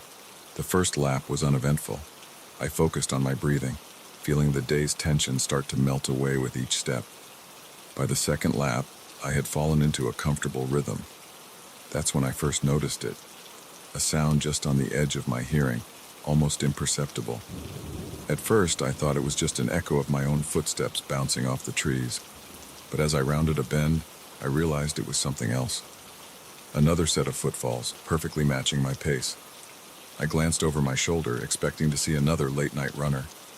But the path behind me was empty. A chill ran down my spine despite the warmth of the evening. I picked up my pace slightly, telling myself I was being ridiculous. It was probably just an animal in the underbrush, or maybe my imagination playing tricks on me. But the sound persisted, always behind me, always in perfect sync with my own steps. I tried varying my speed, even stopping abruptly at one point. Each time the phantom footsteps adjusted, maintaining that eerie synchronization. My heart was pounding now, and not just from the exertion. I felt exposed, vulnerable. The park that had always been my refuge suddenly felt like a trap. The trees that lined the path seemed to loom over me, their branches reaching out like gnarled fingers. I decided to cut my run short and head back to the park entrance. As I turned onto the main path, I caught a flicker of movement in my peripheral vision, a dark shape just ducking behind a tree. "Hello?" I called out, my voice sounding unnaturally loud in the quiet park. "Is someone there?" No response, just the distant hum of traffic and the soft rustling of leaves. I started walking briskly towards the exit, fighting the urge to break into a sprint. Running would make me look like prey, I thought. Better to stay calm and alert. The footsteps behind me quickened to match my new pace. They sounded closer now, no longer trying to hide their presence. I could hear the crunch of gravel, the soft thud of feet on grass. I couldn't help it. I ran. I sprinted down the path, my breath coming in ragged gasps. The footsteps behind me broke into a run as well, growing louder, closer. I chanced another look over my shoulder and saw a figure emerging from the shadows. Tall, unnaturally thin, moving with a fluid grace that seemed almost inhuman. I pushed harder, my legs burning with the effort. The park entrance was just ahead, the streetlights of the main road a beacon of safety. Just a little further. Something caught my foot, and I went sprawling onto the path. Pain shot through my hands and knees as they scraped against the gravel. I scrambled to get up, certain that at any moment I would feel hands grabbing me, pulling me back into the darkness. But when I turned around, there was nothing there. No shadowy figure, no sound of footsteps. Just the empty path stretching back into the dimly lit park. I didn't wait to see if my pursuer would reappear. I limped as fast as I could to the park entrance, not stopping until I was under the bright lights of the main street. Only then did I pause to catch my breath, my hands on my knees as I gulped in air. A couple walking their dog gave me a concerned look as they passed. I must have been quite a sight. Sweaty, wide-eyed, with bloody palms and torn running clothes. "Are you okay?" the woman asked, taking a step towards me. I nodded, not trusting my voice just yet. They lingered for a moment, clearly unsure whether to believe me, before continuing on their way. As my breathing slowed and the adrenaline began to fade, I started to doubt myself.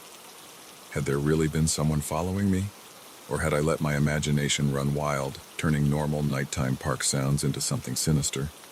I looked back at the park entrance. Everything seemed peaceful now. No shadowy figures, no phantom footsteps. Just a quiet, empty park at night. Shaking my head, I turned to walk home. I'd barely gone a block when I heard it again. Footsteps, matching my pace exactly, coming from just behind me. I whirled around, ready to confront whoever or whatever had been stalking me. But the sidewalk was empty. The sound stopped the moment I did. A car drove by, its headlights sweeping across the street. For just a split second, I saw something that made my blood run cold. A shadow cast on the sidewalk beside me, a shadow that didn't match my own. I ran all the way home, not daring to look back again. I slammed my apartment door shut behind me, locking it with shaking hands. Only when I was safely inside did I allow myself to break down, sliding to the floor as sobs racked my body. What had happened in that park? Who or what had been following me? The rational part of my brain tried to come up with explanations: stress-induced hallucinations, an overactive imagination fueled by too many late-night horror movies, maybe even some prankster getting their kicks by scaring runners. But deep down, I knew none of those explanations fit. What I had experienced was something else, something that didn't belong in the world as I understood it. I didn't sleep that night. Every creak of the floorboards, every rustle of the curtains in the breeze made me jump. I kept expecting to hear those footsteps outside my door, to see that impossibly tall, thin figure looming in my bedroom doorway. Morning came, and with it, a semblance of normalcy. In the harsh light of day, my experience in the park seemed almost laughable. I went to work, trying to push the memories of the previous night to the back of my mind. But as evening approached, I felt that familiar dread creeping back in. The thought of going home, of being alone in my apartment as darkness fell, was unbearable. I stayed late at the office long after everyone else had gone home. When I finally left, I took a taxi instead of walking, even though my apartment was only a few blocks away. As we drove past Oakwood Park, I found myself staring out the window, scanning the shadows between the trees. For a moment, I thought I saw something. A flash of movement, a figure standing unnaturally still among the bushes. The taxi driver must have noticed my unease. "Everything okay back there?" he asked, meeting my eyes in the rearview mirror. I tore my gaze away from the park. "Yeah," I said, trying to sound more confident than I felt. "Everything's fine." But I knew it wasn't, because as we drove away, I could have sworn I saw that figure step out onto the path. And even though we were moving, even though it was impossible, I heard it. Footsteps, perfectly in sync with the motion of the car, following me home. I haven't been back to Oakwood Park since that night. I've changed my running route, sticking to well-lit streets and populated areas. But sometimes when I'm walking home late or lying awake in the dark, I hear it. That soft, steady rhythm of footsteps, always just out of sight. And I wonder, are they getting closer?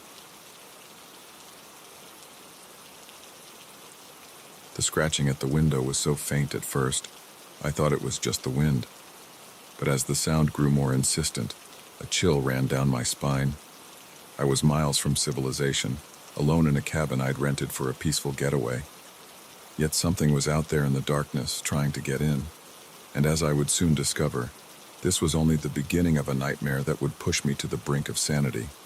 I'd booked the cabin on a whim, desperate for an escape from the chaos of city life and the pressure of my high-stress job.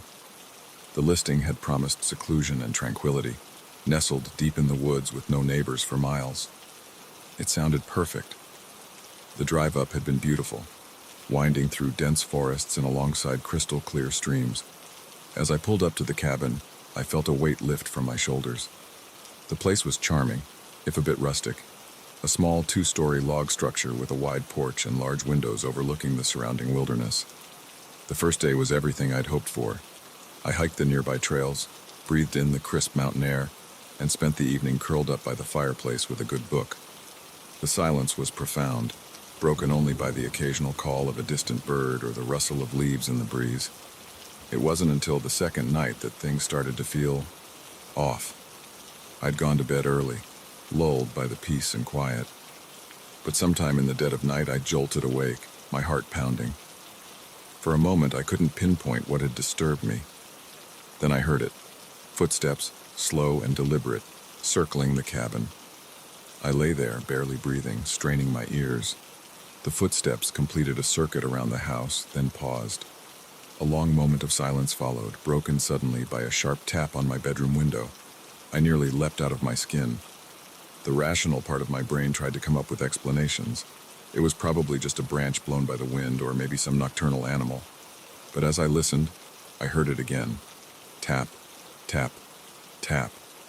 Too rhythmic, too intentional to be anything but a person. "Hello?" I called out, my voice embarrassingly shaky. "Is someone there?" No response.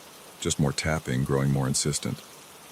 I reached for my phone, ready to call for help, only to remember with a sinking feeling that there was no cell service out here. The cabin had a landline for emergencies, but it was downstairs in the living room. Gathering my courage, I slipped out of bed and crept to the window. With trembling hands, I pulled back the curtain just a crack. At first, I saw nothing but darkness. Then a movement caught my eye. A figure standing at the edge of the woods, barely visible in the dim moonlight. As I watched, it raised a hand and waved slowly as if it knew I was looking. I let the curtain fall back into place, my mind reeling. This couldn't be happening. I was alone out here, miles from the nearest town. How could someone else be here? The tapping started again, this time at the living room window downstairs. I had to get to that phone. Taking a deep breath, I crept out of the bedroom and down the stairs, wincing at every creak of the old wooden floorboards. The living room was dark, lit only by slivers of moonlight peeking through the curtains. I made it to the phone and picked up the receiver, nearly sobbing with relief when I heard a dial tone. My fingers shook as I dialed 911. 911, what's your emergency? There's someone outside my cabin, I whispered, afraid the intruder might hear me. They're trying to get in. I need help. Okay, stay calm. What's your location? I froze.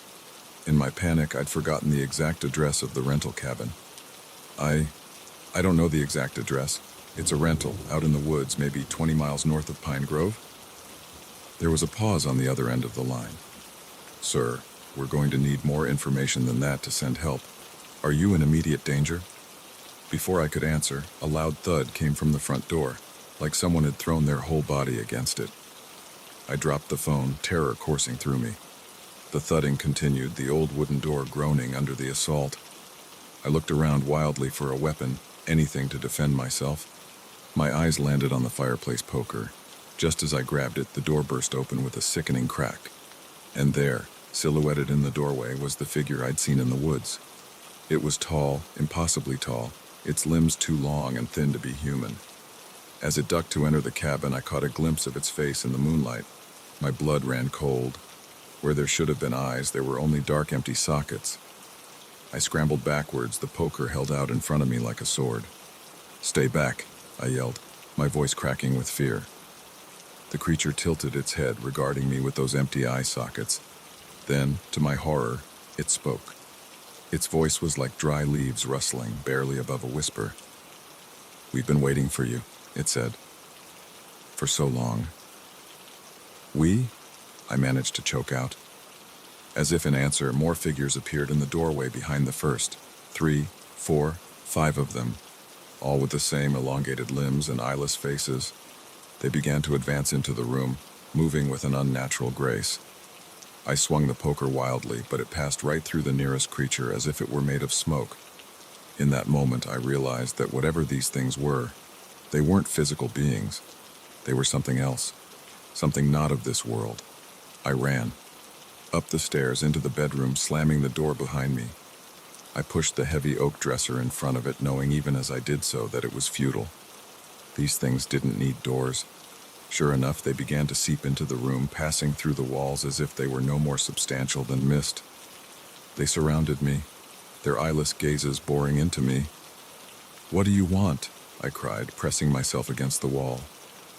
"To show you," the first one said. "To open your eyes." It reached out a long, spindly hand towards my face. I tried to pull away, but I was frozen in place, unable to move. As its cold fingers touched my forehead, the world around me began to shift and warp.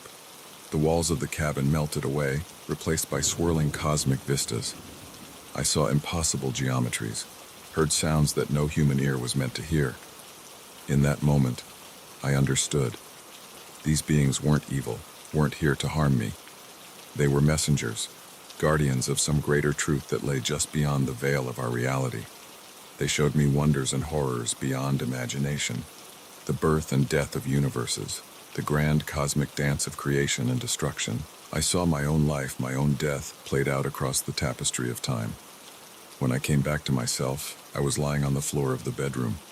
Sunlight was streaming through the windows, and birds were chirping outside. The creatures were gone, leaving no trace of their presence. I staggered to my feet, my mind reeling from what I'd experienced. Had it all been a dream? A hallucination brought on by stress and isolation? But as I caught sight of my reflection in the mirror, I knew it had been real. My hair had turned stark white, and in my eyes I could see the echoes of the cosmic vastness I'd witnessed. I left the cabin that day, driving back to the city in a daze. I tried to tell others what had happened, but the words always fell short. How could I describe the indescribable? In the years since, I've never been able to shake the memory of that night. Sometimes when I'm alone in the dark, I hear those footsteps again, circling, and part of me, God help me, longs to see those eyeless faces once more, to peer again beyond the veil of our limited reality. Because once you've glimpsed the true nature of the universe, how can you ever be content with the mundane again?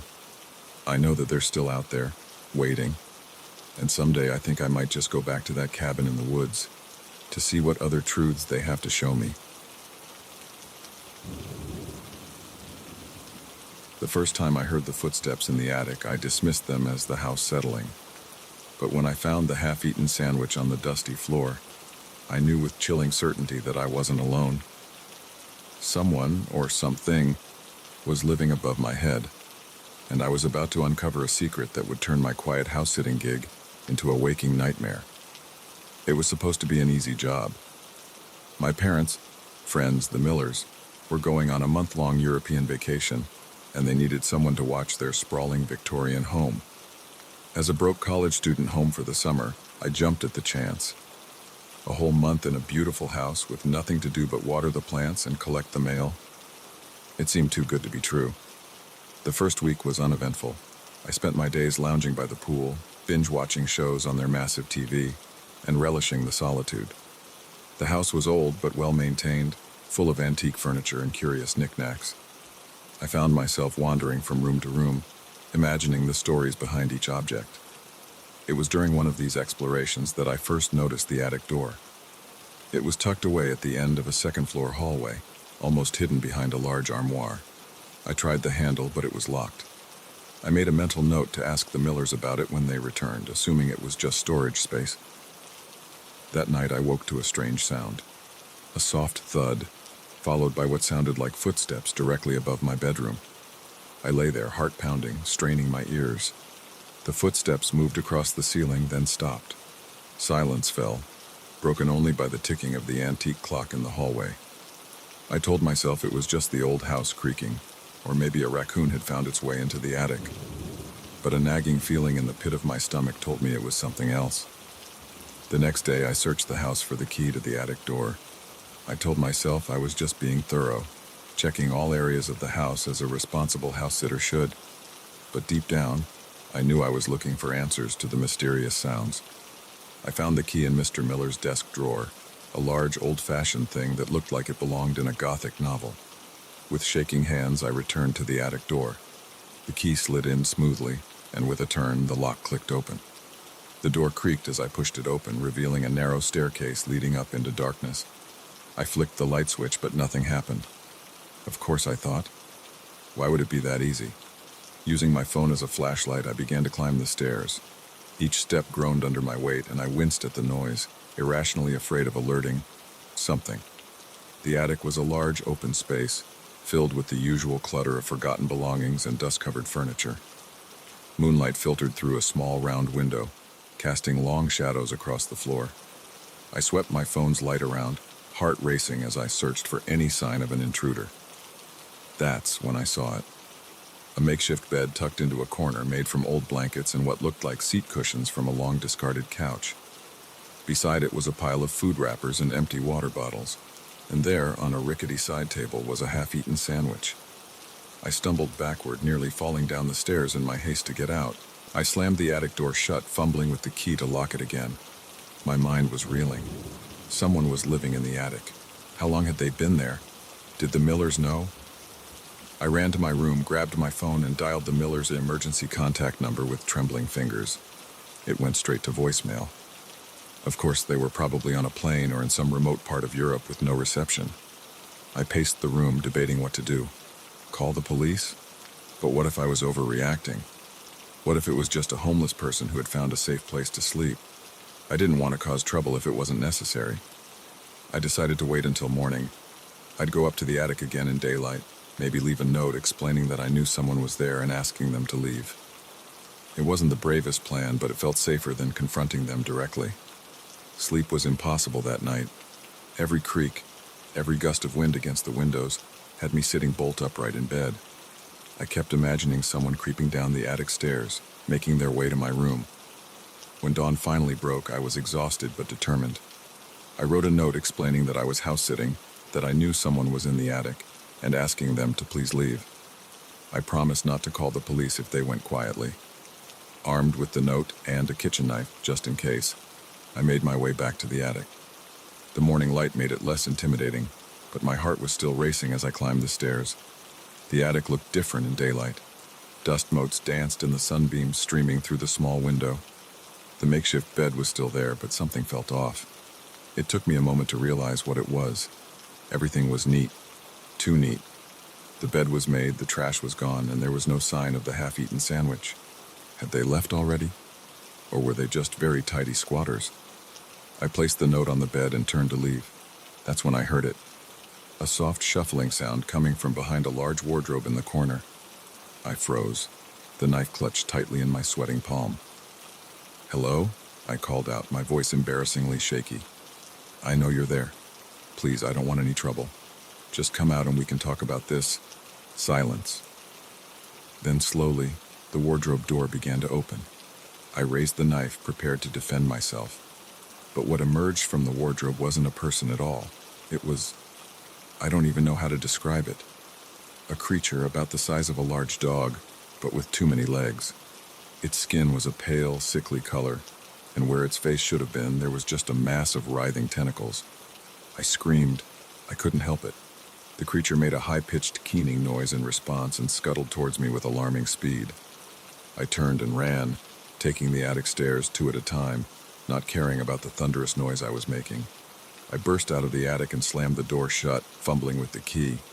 I could hear the creature on the other side, its many legs scrabbling against the wood. The lock finally turned and I backed away, still clutching the knife. My mind was spinning. What was that thing? How long had it been up there, and most importantly, how was I going to get rid of it? I spent the rest of the day in a panic, alternating between pacing the house and sitting in terrified silence, straining to hear any sound from the attic. I tried calling the Millers again, and again got no answer. I thought about calling the police, but what would I tell them? That there was a tentacle monster in the attic? They'd think I was insane or on drugs.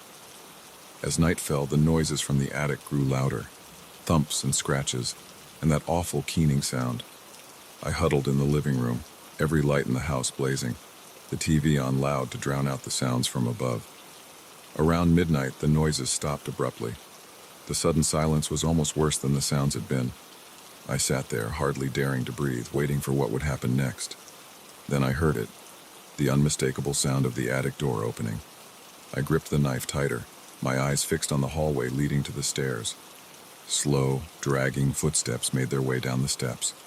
A shadow appeared on the wall, grotesquely elongated and misshapen. And then it was there, in the doorway of the living room. In the bright light, it looked even more horrifying than it had in the attic. Its pale skin glistened wetly, and its tentacles writhed ceaselessly. But the most terrifying thing was its eyes.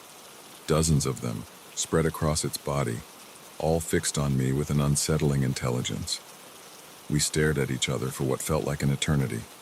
Then, to my utter shock, it spoke. Not with words, but directly into my mind. "Thank you," it said, its mental voice surprisingly gentle. "For not calling others, for giving me a chance to explain." I couldn't respond. I was too terrified, too confused. "I mean you no harm," it continued. "I am lost, far from home. I found safety here in this quiet place. But now I must go. Others will come looking soon." Before I could process what was happening, the creature turned and moved with surprising grace towards the front door. It opened the door with one of its many limbs and paused on the threshold. "Forget," it said, turning its many eyes towards me one last time. "For your own peace. Forget what you've seen. And then it was gone, melting into the darkness outside. I'd like to say I did forget, that I went on with my life as if nothing had happened. But how do you forget something like that?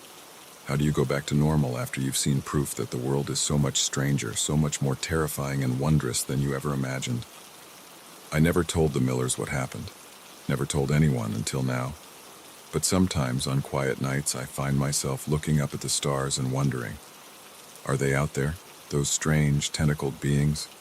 And will they ever return to the quiet attic where, for a brief time, one of them found refuge? I don't know the answers, but I do know one thing. I'll never look at an attic the same way again. The first time I noticed the car, I thought nothing of it. Just another vehicle in the parking lot, unremarkable in every way. But as the nights wore on and it remained there, always in the same spot, always occupied, a chill began to creep up my spine. Little did I know that seemingly innocuous car was about to turn my quiet night shift into a terrifying game of cat and mouse. I'd been working the graveyard shift at Meadowbrook Office Park for about 6 months. It wasn't a glamorous job, but it paid the bills and gave me plenty of time to work on my writing. The massive complex was eerily quiet at night, just the hum of fluorescent lights and the occasional whir of the cleaning crew's equipment to keep me company. My routine was simple. Clock in at 11 p.m., make my rounds every hour, and spend the time in between at the security desk, alternating between watching the cameras and pecking away at my laptop. It was mind-numbingly boring most nights, but I preferred it that way. Excitement in this line of work usually meant trouble. The car first appeared on a Tuesday. A nondescript sedan, dark blue or maybe black. It was hard to tell under the orange glow of the parking lot lights. I noticed it on my 2 a.m. round, parked in the far corner of the lot. The windows were tinted, but I could make out the silhouette of someone sitting in the driver's seat. I made a note of it in my log, but didn't think much more about it. Probably just someone taking a break on a long drive, or maybe a couple looking for some privacy. As long as they weren't causing trouble, it wasn't my problem. But the next night, it was there again. Same spot, same silhouette behind the wheel. I frowned as I noted it in the log for the second night in a row. Coincidence, I told myself. Nothing to worry about. By the fifth night, I couldn't shake the feeling that something was off. The car was always there, always occupied, always still. I never saw it arrive or leave. It was as if it materialized out of thin air each night, bringing its mysterious occupant with it. I debated calling the police, but what would I tell them? That I was spooked by a parked car? They'd laugh me off the phone. Besides, technically, the vehicle wasn't doing anything wrong. Public parking lot, no signs prohibiting overnight stays. On the seventh night, things changed. I was at my desk, engrossed in a particularly tricky scene in my novel, when movement on one of the security monitors caught my eye. The car was moving, slowly cruising through the parking lot. It made a complete circuit before returning to its usual spot. My heart was pounding as I watched the figure in the driver's seat. For the first time they moved, turning their head to look directly at the camera. A chill ran down my spine. There was no way they could know where the cameras were unless they'd been studying the lot. Studying us. I picked up the phone, my hand hovering over the keypad. But before I could dial, the figure in the car raised their hand and waved. Not a friendly wave, but a slow, deliberate movement. A message. They knew I was watching. I slammed the phone down and stood up so fast my chair toppled over. This was too much. I needed to confront this person, find out what they wanted. Armed with nothing but my flashlight and a tenuous grasp on my courage, I headed for the parking lot. The night air was cool on my face as I stepped outside, a stark contrast to the sweat beading on my forehead. The parking lot stretched out before me, a sea of shadows and reflected moonlight. And there, in its usual spot, sat the car. I approached slowly, my footsteps sounding unnaturally loud in the quiet night. As I got closer, I could see the figure more clearly. A man, I thought, though it was hard to be sure. He sat perfectly still, facing forward, showing no reaction to my approach. When I was about 10 feet away, I stopped. "Excuse me," I called out, my voice shakier than I'd like. "This is private property. I'm going to have to ask you to leave." No response, no movement. It was as if I was talking to a statue. I took another step forward, my flashlight beam landing on the driver's side window. Sir? Can you hear me? You need to. The engine roared to life so suddenly I nearly jumped out of my skin. The car's headlights flicked on, momentarily blinding me. By the time my vision cleared, the vehicle was already moving, peeling out of the parking spot with a screech of tires. I watched, dumbfounded, as it sped towards the exit. Just before it turned onto the main road, the car slowed. The driver's window rolled down, and for a brief moment I caught a glimpse of the man inside. He turned to look at me, and even from a distance I could see the wide, unsettling grin on his face. Then he was gone, the taillights disappearing into the night. I stood there for a long time, my heart racing, trying to process what had just happened. When I finally went back inside, I filled out an incident report with shaking hands. I knew how it would sound. Paranoid security guards spooked by a parked car, but I had to document it. Something about that grin, that deliberate wave at the camera, told me this wasn't over. I was right. The next night, the car wasn't there. I felt a mix of relief and unease as I made my rounds. Had he finally moved on? Or was this just the calm before the storm? I got my answer at 3 a.m. I was checking the cameras when I saw it. The now familiar sedan pulling into the lot. But this time it didn't stop at its usual spot. It kept driving, circling the building slowly. Round and round it went like a shark circling its prey. I watched, transfixed, as it completed its third loop. Then, without warning, it turned, heading straight for the main entrance of the building. My building, where I sat alone and increasingly terrified.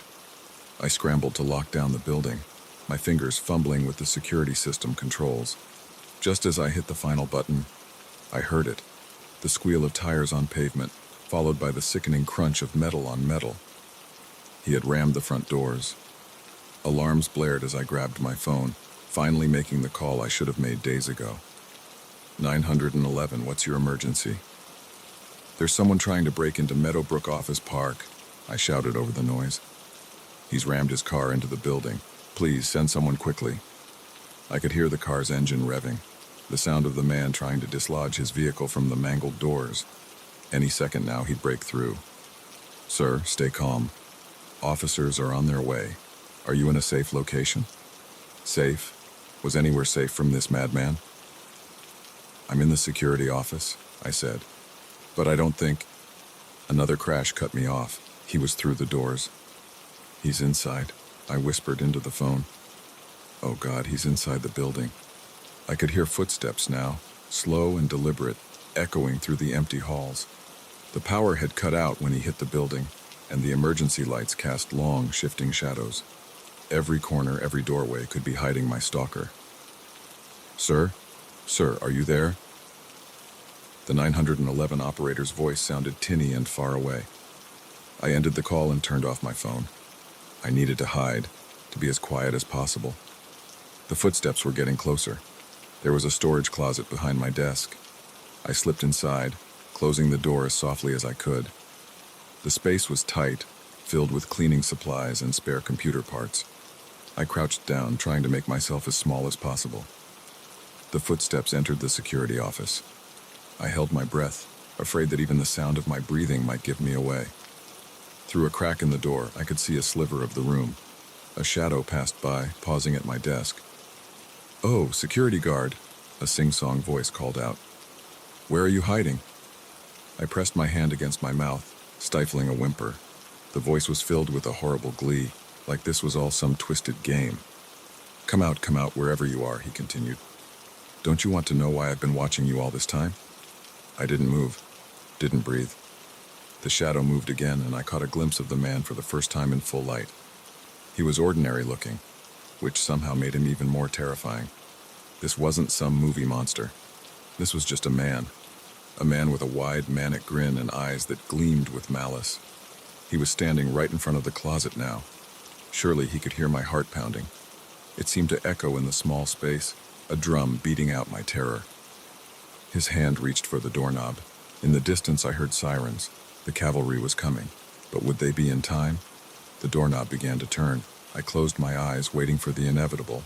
But then, the sirens grew louder, much louder. The man paused. "Well," he said, his voice now tight with anger. "Looks like our game will have to wait for another night." The shadow moved away. I heard rapid footsteps, then the screech of tires. By the time the police burst into the office, the man was long gone. They found me still crouched in that closet, shaking and unable to speak. It took hours of questioning before I could tell them everything. About the car, the nightly vigils, the chase. They promised to investigate to find the man who had terrorized me, but they never did. The car was found abandoned a few miles away, wiped clean of prints. The man had vanished into the night. I quit my job the next day, found a new apartment in a new city.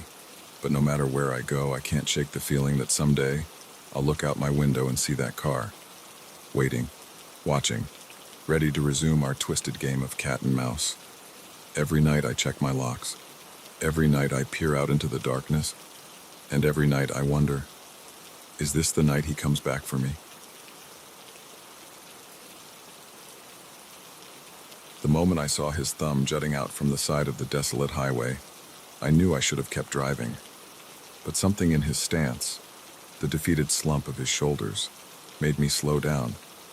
Little did I know that simple act of kindness would spiral into a nightmare that would haunt me for years to come. I'd been on the road for hours, making my way across the sun-baked landscape of the American Southwest. The unchanging scenery of scrub brush and distant mesas had lulled me into a sort of trance, my mind wandering as the miles ticked by on my odometer. The hitchhiker appeared like a mirage, shimmering in the heat haze on the horizon. As I got closer, he came into focus, a man in his mid-30s, I guessed, with sun-weathered skin and clothes that had seen better days. He looked harmless enough, just another traveler down on his luck. I slowed to a stop, rolling down my passenger side window. The blast of hot air that rushed in made me wince. "Where are you headed?" I called out. He jogged over, a grateful smile spreading across his face. "Anywhere but here, friend. Just trying to get to the next town." I hesitated for a moment, years of warnings about the dangers of picking up strangers flashing through my mind. But the oppressive heat made the decision for me. I couldn't leave him out here to bake in the sun. "Hop in," I said, reaching over to unlock the door. He tossed a beat-up backpack into the back seat and slid into the passenger seat with a sigh of relief. "Thanks, man, you're a lifesaver." "I'm Mike," he said, extending a hand. I shook it, noting the roughness of his palm. "Tom, nice to meet you." As we pulled back onto the empty highway, I stole another glance at my new companion. Up close, I could see the weariness etched into the lines around his eyes, the way his gaze darted nervously around the car. "So what brings you out to the middle of nowhere?" I asked, trying to break the awkward silence. Mike chuckled, but there was no humor in it. "Long story, friend. Let's just say I'm trying to make a fresh start." I nodded, not wanting to pry. We all had our secrets, after all. For the next hour, we made small talk. Mike was surprisingly well-spoken for someone who looked like he'd been living rough. He asked about my job, my family, where I was headed. I found myself opening up more than I usually would to a stranger, something about his easy manner putting me at ease. As the sun began to dip towards the horizon, painting the sky in brilliant oranges and pinks, I noticed Mike growing more agitated. His responses became shorter, his gaze fixed on the rearview mirror more often than the road ahead. "Everything okay?" I asked, concern creeping into my voice. He started as if he'd forgotten I was there. Yeah, just keeping an eye out, you know." I didn't know, but I nodded anyway. The unease that had been slowly building in my gut suddenly spiked. Something was off about this whole situation, but I couldn't put my finger on what. "Look," Mike said abruptly, "I need you to take the next exit." I frowned. "The next exit?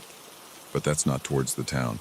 It's just a service road that—" "Just do it," he snapped, his previously friendly demeanor evaporating in an instant. My hands tightened on the steering wheel. "I think maybe it's time you got out, Mike. I can drop you off at the next rest stop, but—" I didn't finish the sentence. In a flash, Mike had pulled a knife from somewhere, the blade glinting wickedly in the fading sunlight. "Take the exit," he growled, pressing the tip of the knife against my ribs. My mouth went dry, heart hammering in my chest. I nodded, not trusting myself to speak. I took the exit, the car bumping along the poorly maintained service road. My mind raced, trying to figure a way out of this situation. I could try to grab the knife, but at these speeds that could end in a crash that would kill us both. "Keep driving," Mike instructed. his voice tight with tension. "And don't try anything stupid." We drove in tense silence for what felt like hours, but was probably only minutes. The service road wound through increasingly rugged terrain, the scrubland giving way to rocky outcroppings. Finally, Mike spoke again. "Pull over here." I did as I was told, bringing the car to a stop in a small clearing surrounded by large boulders. The engine ticked as it cooled in the rapidly chilling desert air. "Get out," Mike ordered, gesturing with the knife. On shaky legs, I exited the car. Mike followed, keeping the knife trained on me. "Walk," he said, nodding towards a narrow path leading between two towering rocks. As we walked, the reality of my situation began to sink in. We were miles from anywhere, no one knew where I was, and I was at the mercy of a man with a knife, and God knows what intentions. "Listen, Mike," I said, trying to keep my voice steady. "Whatever's going on, we can figure this out. You don't have to." "Shut up," he hissed, jabbing the knife towards me. "Just keep walking." We emerged into another clearing, this one dominated by the rusted-out shell of an old trailer. Mike marched me towards it, kicking open the creaky door. "Inside," he ordered. The interior of the trailer was a mess of old furniture and debris. The musty smell of long abandonment filled my nostrils. "Sit," Mike said, pointing to a rickety chair. As I sat, he began to pace, running his free hand through his hair. He looked like a man on the edge, his eyes wild and unfocused. "I'm sorry," he muttered, more to himself than to me. "I didn't want it to be like this, but they left me no choice." "Who, Mike?" I asked cautiously. "Who left you no choice?" He whirled on me, the knife flashing in the dim light filtering through the grimy windows. "You don't understand. They're after me. They've been chasing me for days. I thought I'd lost them, but then I saw that black SUV on the highway and I knew they'd found me again." My mind reeled. Had I seen a black SUV? I couldn't remember. The highway had been so empty for so long. "Mike," I said, trying to keep my voice calm and reasonable, "I didn't see any SUV. I think maybe you're confused, maybe dehydrated from being out in the heat. Why don't we go back to my car, get some water and—" "No, he shouted, making me flinch. "We can't go back. They'll be waiting. They're always waiting." He resumed his pacing, muttering to himself. I watched him, my fear slowly being replaced by pity. This man wasn't a hardened criminal. He was scared, possibly delusional. "Who are they, Mike?" I asked softly. He stopped, fixing me with a haunted stare. "The ones who want what I found. The ones who'll do anything to keep it secret." "What did you find?" Mike hesitated, then reached into his pocket. He pulled out a small object, clenched tightly in his fist. Slowly, he opened his hand. In his palm sat a small metallic cube, no bigger than a die. Its surface was covered in intricate, swirling patterns that seemed to shift and move as I looked at them. "I found it out in the desert," Mike whispered. "At first, I thought it was just some weird rock. But then it showed me things. Terrible, wonderful things. The truth about everything." I stared at the cube, mesmerized. The patterns did seem to be moving, forming and reforming into impossible shapes. "Mike," I said, tearing my gaze away from the object, "I think that thing might be dangerous. Maybe we should—" A sudden noise outside cut me off, the crunch of tires on gravel. Mike's eyes went wide with terror. "They're here," he breathed. Before I could react, he shoved the cube into my hand. "Take it," he hissed. "Run. Don't let them get it." Then he was gone, bolting out the back of the trailer. I sat there stunned, the cube feeling impossibly heavy in my palm. Outside, I could hear car doors slamming, voices shouting. In that moment, I had to make a choice. Run, as Mike had told me to, or stay and try to explain this insane situation to whoever was out there. But as I looked down at the cube, watching the patterns swirl and dance, I realized there was no choice at all. Something deep inside me, some primal instinct, screamed that this object could not fall into the wrong hands. I stood pocketing the cube. There had to be another way out of this trailer, another path through the rocks. As the voices outside grew closer, I began to search, my heart pounding in my ears. Whatever Mike had gotten himself into, I was now a part of it. And somehow I knew my life would never be the same. As I found a small rear window and squeezed through, dropping quietly to the ground outside, one thought echoed in my mind. I should have kept driving when I saw that thumb on the side of the road. But it was too late for regrets now. The chase was on, and I was running from shadows I couldn't even begin to understand. The first whisper caught me off guard, barely audible over the hum of the ancient computer. I dismissed it as my imagination, a trick of the late hour and the empty building. But when the footsteps started echoing through the halls, growing louder with each passing moment, I realized with chilling certainty that I was no longer alone in the university's deserted computer lab. It was supposed to be a typical all-nighter, the kind every college student pulls at least once a semester. My thesis was due in less than 48 hours, and I was woefully behind. The quiet solitude of the computer science building at 2 a.m. seemed like the perfect place to hunker down and crank out the remaining pages. I'd been there countless times before, always alone, always undisturbed. The night janitor, Bob, usually did his rounds around midnight, but other than a friendly nod, he never bothered me. Tonight, though, the building felt different. The shadows seemed deeper, the silence more oppressive. I tried to focus on my work, the gentle clacking of the keyboard, the only sound breaking the stillness. But as the night wore on, I couldn't shake the feeling that someone, or something, was watching me. It started with little things, a flicker of movement in my peripheral vision, gone when I turned to look. The sensation of breath on the back of my neck, even though I was alone in the room. I chalked it up to exhaustion and too much caffeine, forcing myself to keep typing. Then came the whisper. It was so faint at first I thought it was just the wind outside. But there it was again, a little louder this time. Words I couldn't quite make out, spoken in a voice that sent shivers down my spine. I spun around in my chair, heart pounding. "Hello?" I called out, my voice sounding unnaturally loud in the quiet lab. "Is someone there?" No response, just the soft hum of computers and the distant buzz of fluorescent lights. I turned back to my screen, trying to calm my racing heart. "Get it together," I told myself. "You're letting your imagination run wild." But then I heard it, footsteps, slow and deliberate, coming from the hallway outside. They weren't the familiar shuffle of Bob's worn-out sneakers.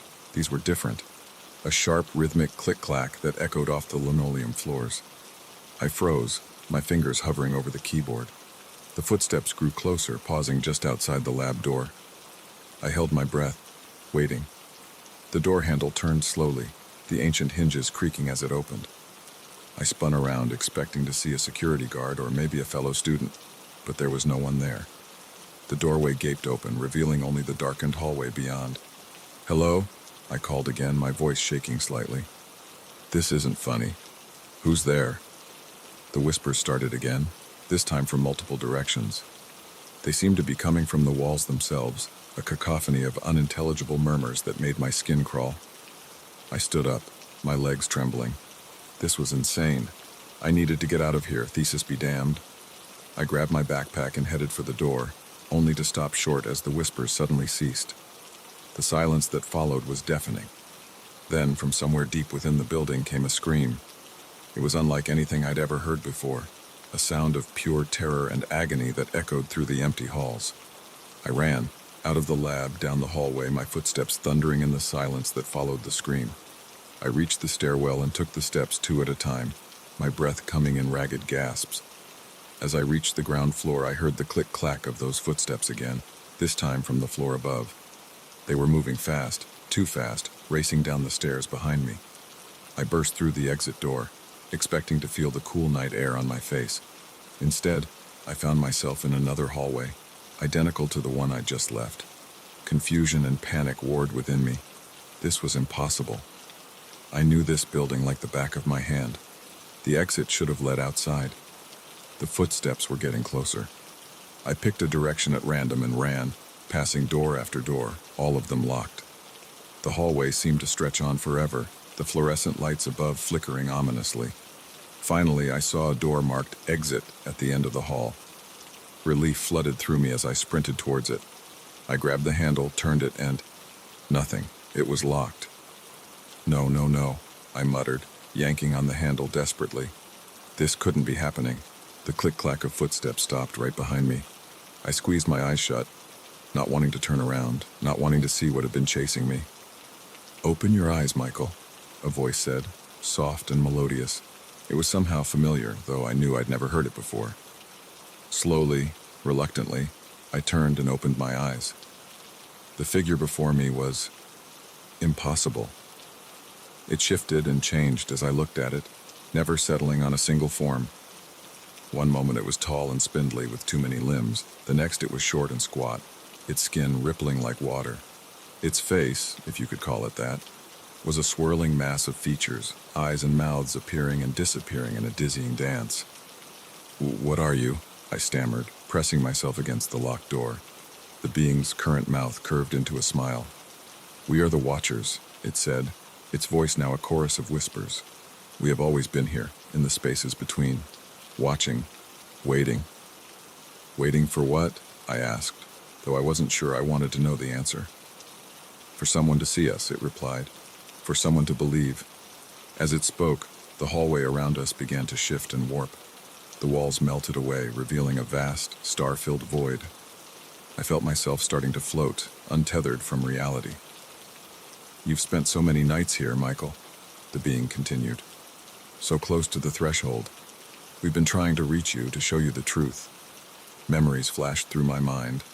All those nights I'd spent alone in the lab, the odd sensations I'd dismissed, the fleeting glimpses of something just beyond my perception. "What truth?" I asked, my voice barely a whisper. The being's form settled briefly into something almost human. "That your world is just one layer of many. That there are wonders and terrors beyond your wildest imagination, just waiting to be discovered." As it spoke, visions flooded my mind. I saw impossible cities built in the spaces between stars, creatures that defied description roaming through dimensions I couldn't comprehend. I saw the history of the universe unfold in an instant, and glimpsed futures that left me breathless with awe and terror. "Why me?" I managed to ask, my mind reeling from the onslaught of information. "Because you were open to it," the being replied. "Because you spent so many nights straddling the boundary between your world and ours. The veil between realities is thin in places like this, where human minds push themselves to their limits." I thought about all those late nights in the lab, the way my perception would shift after hours of staring at code, the strange ideas that would come to me in the early hours of the morning. "What happens now?" I asked, surprising myself with how calm I felt. The being's form rippled again, its multitude of eyes fixing on me. "That's up to you, Michael. You can forget this, return to your world and your limited perception. Or, I prompted, or you can come with us, learn the secrets of the universe, become more than you ever dreamed possible." I hesitated. Part of me was screaming to run, to forget all of this and return to the safety of my normal life. But a larger part, the part that had always pushed me to learn more, to question everything, was thrilled at the prospect. "Will I be able to come back?" I asked. The being's laugh was like the tinkling of distant bells. "Oh, Michael, once you've seen beyond the veil, there's no going back. Not really. You'll always know what's out there, always feel the pull of the infinite." I took a deep breath, looking around at the star-filled void that had replaced the familiar hallways of the computer science building. In that moment, I knew my life would never be the same. "Okay," I said, surprised by the steadiness of my voice. "I'm ready." The being's form shifted one last time, extending what might have been a hand towards me. As I reached out to take it, I felt the last tethers of my old reality slip away. In that instant, as I stepped across the threshold into a universe of infinite possibilities, one final thought flashed through my mind. I really should have just gone home when the first whisper caught my attention. But then again, where would the fun in that be? And with that, Michael Thompson, graduate student and soon-to-be master of computer science, disappeared from the world he knew, embarking on an adventure beyond imagination. The computer lab fell silent once more, the unfinished thesis still glowing on the screen, waiting for a student who would never return to complete it.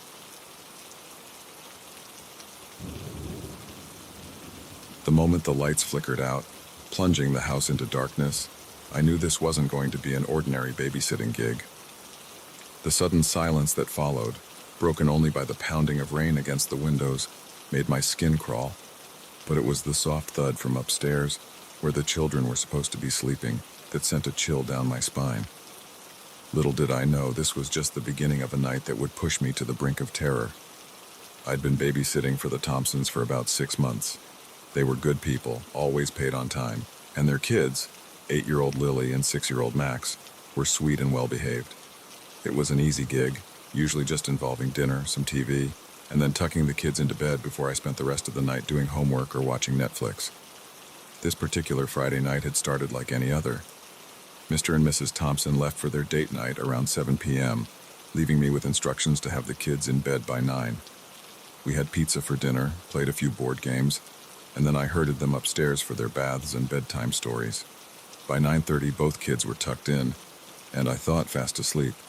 I settled onto the living room couch with my laptop, ready to catch up on some essays I had due. That's when the storm hit.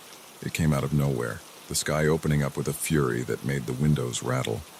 Lightning flashed, followed almost immediately by a deafening crack of thunder. The lights flickered once, twice, and then went out completely. I sat there in the sudden darkness, my heart pounding. Power outages weren't uncommon during storms, but something about this felt different. The air seemed charged, heavy with a tension I couldn't explain. That's when I heard it. A soft thud from upstairs, followed by what sounded like footsteps. My first thought was that the thunder had woken one of the kids. I grabbed my phone, using its flashlight to navigate through the dark house. "Lily? Max?" I called out as I climbed the stairs. "It's okay, guys, it's just a storm." No response. The upstairs hallway was pitch black, my phone's light barely cutting through the gloom. I approached Lily's room first, pushing open the door slowly. "Lily?" I whispered, shining the light towards her bed. My blood ran cold. The bed was empty, the covers thrown back as if she'd left in a hurry. Trying to quell the rising panic in my chest, I turned to Max's room. "Please be there," I thought desperately. "Please just be hiding from the storm." But Max's bed was empty too, both children gone. "Lily, Max," I called out, my voice echoing through the empty hallway. "This isn't funny. Come out now." Silence. Just the relentless pounding of the rain and the occasional rumble of thunder. I searched every room upstairs, growing more frantic with each empty space I found. They weren't in the bathroom, not in their parents' room, not in any of the closets. It was as if they had vanished into thin air. As I stood in the hallway, trying to decide what to do next, I heard another sound, a giggle, high-pitched and childlike, coming from downstairs. Relief flooded through me. They must have snuck down while I was searching the rooms. I hurried back down the stairs, calling out, "Guys, you really scared me. Come on out now." The giggle came again, this time from the kitchen. I rounded the corner, my phone's light bouncing off the stainless steel appliances. "Lily? Max?" The kitchen was empty, but there on the floor was a small puddle of water, and leading away from it, a trail of wet footprints, child-sized footprints. My relief quickly turned to confusion, then to fear. Something wasn't right. The footprints led to the basement door, which stood slightly ajar. I'd only been down to the basement once when Mrs. Thompson asked me to grab some extra paper towels. It was unfinished, all concrete floors and exposed pipes, with boxes of holiday decorations and old toys piled in corners. Not a place the kids were allowed to play. My hand shook as I reached for the doorknob. Every instinct was screaming at me to run, to get out of the house and call the police. But I couldn't leave the children. Whatever was happening, I had to find them. The basement stairs creaked under my feet as I descended, my phone's light casting long, shifting shadows. The air grew colder with each step, and I could smell the damp, musty odor of the underground space. "Lily? Max?" I called out again, my voice sounding small and frightened even to my own ears. "Please come out. You're not in trouble, I promise." A rustling sound came from behind a stack of boxes. I moved towards it slowly, my heart pounding so hard I thought it might burst from my chest. "Guys," I whispered, peering around the boxes. What I saw made me stumble back, a scream caught in my throat. It looked like Lily and Max, but wrong. Their skin was pale, almost translucent, their eyes too large and dark in their small faces. They stood unnaturally still, water dripping from their soaked pajamas. "What's going on?" I managed to stammer. "What happened to you?" They smiled in unison. an eerie, too-wide grin that sent shivers down my spine. When they spoke, it was with one voice, a sound that seemed to come from everywhere and nowhere at once. "We went for a swim," they said. "Won't you join us?" I shook my head, backing away slowly. This couldn't be real. I must have fallen asleep on the couch. This was just some bizarre nightmare. The children, or whatever they were, took a step forward. "Don't you want to play with us, Sarah?" they asked, their voices taking on a sing-song quality. "The water's so nice and cool." "Stay back," I warned, though my voice shook with fear. "What have you done with the real Lily and Max?" They tilted their heads in perfect synchronization, those two large eyes blinking slowly. "We are Lily and Max," they said. "We're just more now, and we want you to be more too." I turned to run, but found my path blocked. Standing at the bottom of the stairs was a figure, tall and thin, its features hidden in shadow. Water dripped from its long, spindly limbs, forming a puddle on the concrete floor. "Who are you?" I asked, my voice barely above a whisper. "What do you want?" The figure said nothing, but I heard its voice in my head, a sound like rushing water and grinding stones. "We are the beneath," it said. "We have always been here in the dark places, the wet places, waiting." "Waiting for what?" I asked, though I feared I already knew the answer. "For someone to invite us in," the children said from behind me. "And now we're here, and we're so very hungry." I looked frantically around the basement, searching for any means of escape. My eyes landed on a small window set high in the wall. It would be a tight squeeze, but it might be my only chance. I feinted to the left, then sprinted right, aiming for a stack of boxes beneath the window. Behind me, I heard the patter of small feet and the heavier tread of the tall figure. I scrambled up the boxes, my fingers scrabbling at the window latch. Just as I felt long, cold fingers grip my ankle, the window popped open. I pulled myself through, feeling my shirt tear on the rough edge of the window frame. I tumbled onto the wet grass outside, the rain still coming down in sheets. I ran, across the backyard, through the gate, down the street. I didn't stop until I reached the police station, soaked to the bone and gasping for breath. The police, of course, didn't believe me. They found the house exactly as it should be. 2 children sleeping peacefully in their beds, no sign of any disturbance. Mr. and Mrs. Thompson were understandably upset, thinking I had abandoned their children to run out into the storm.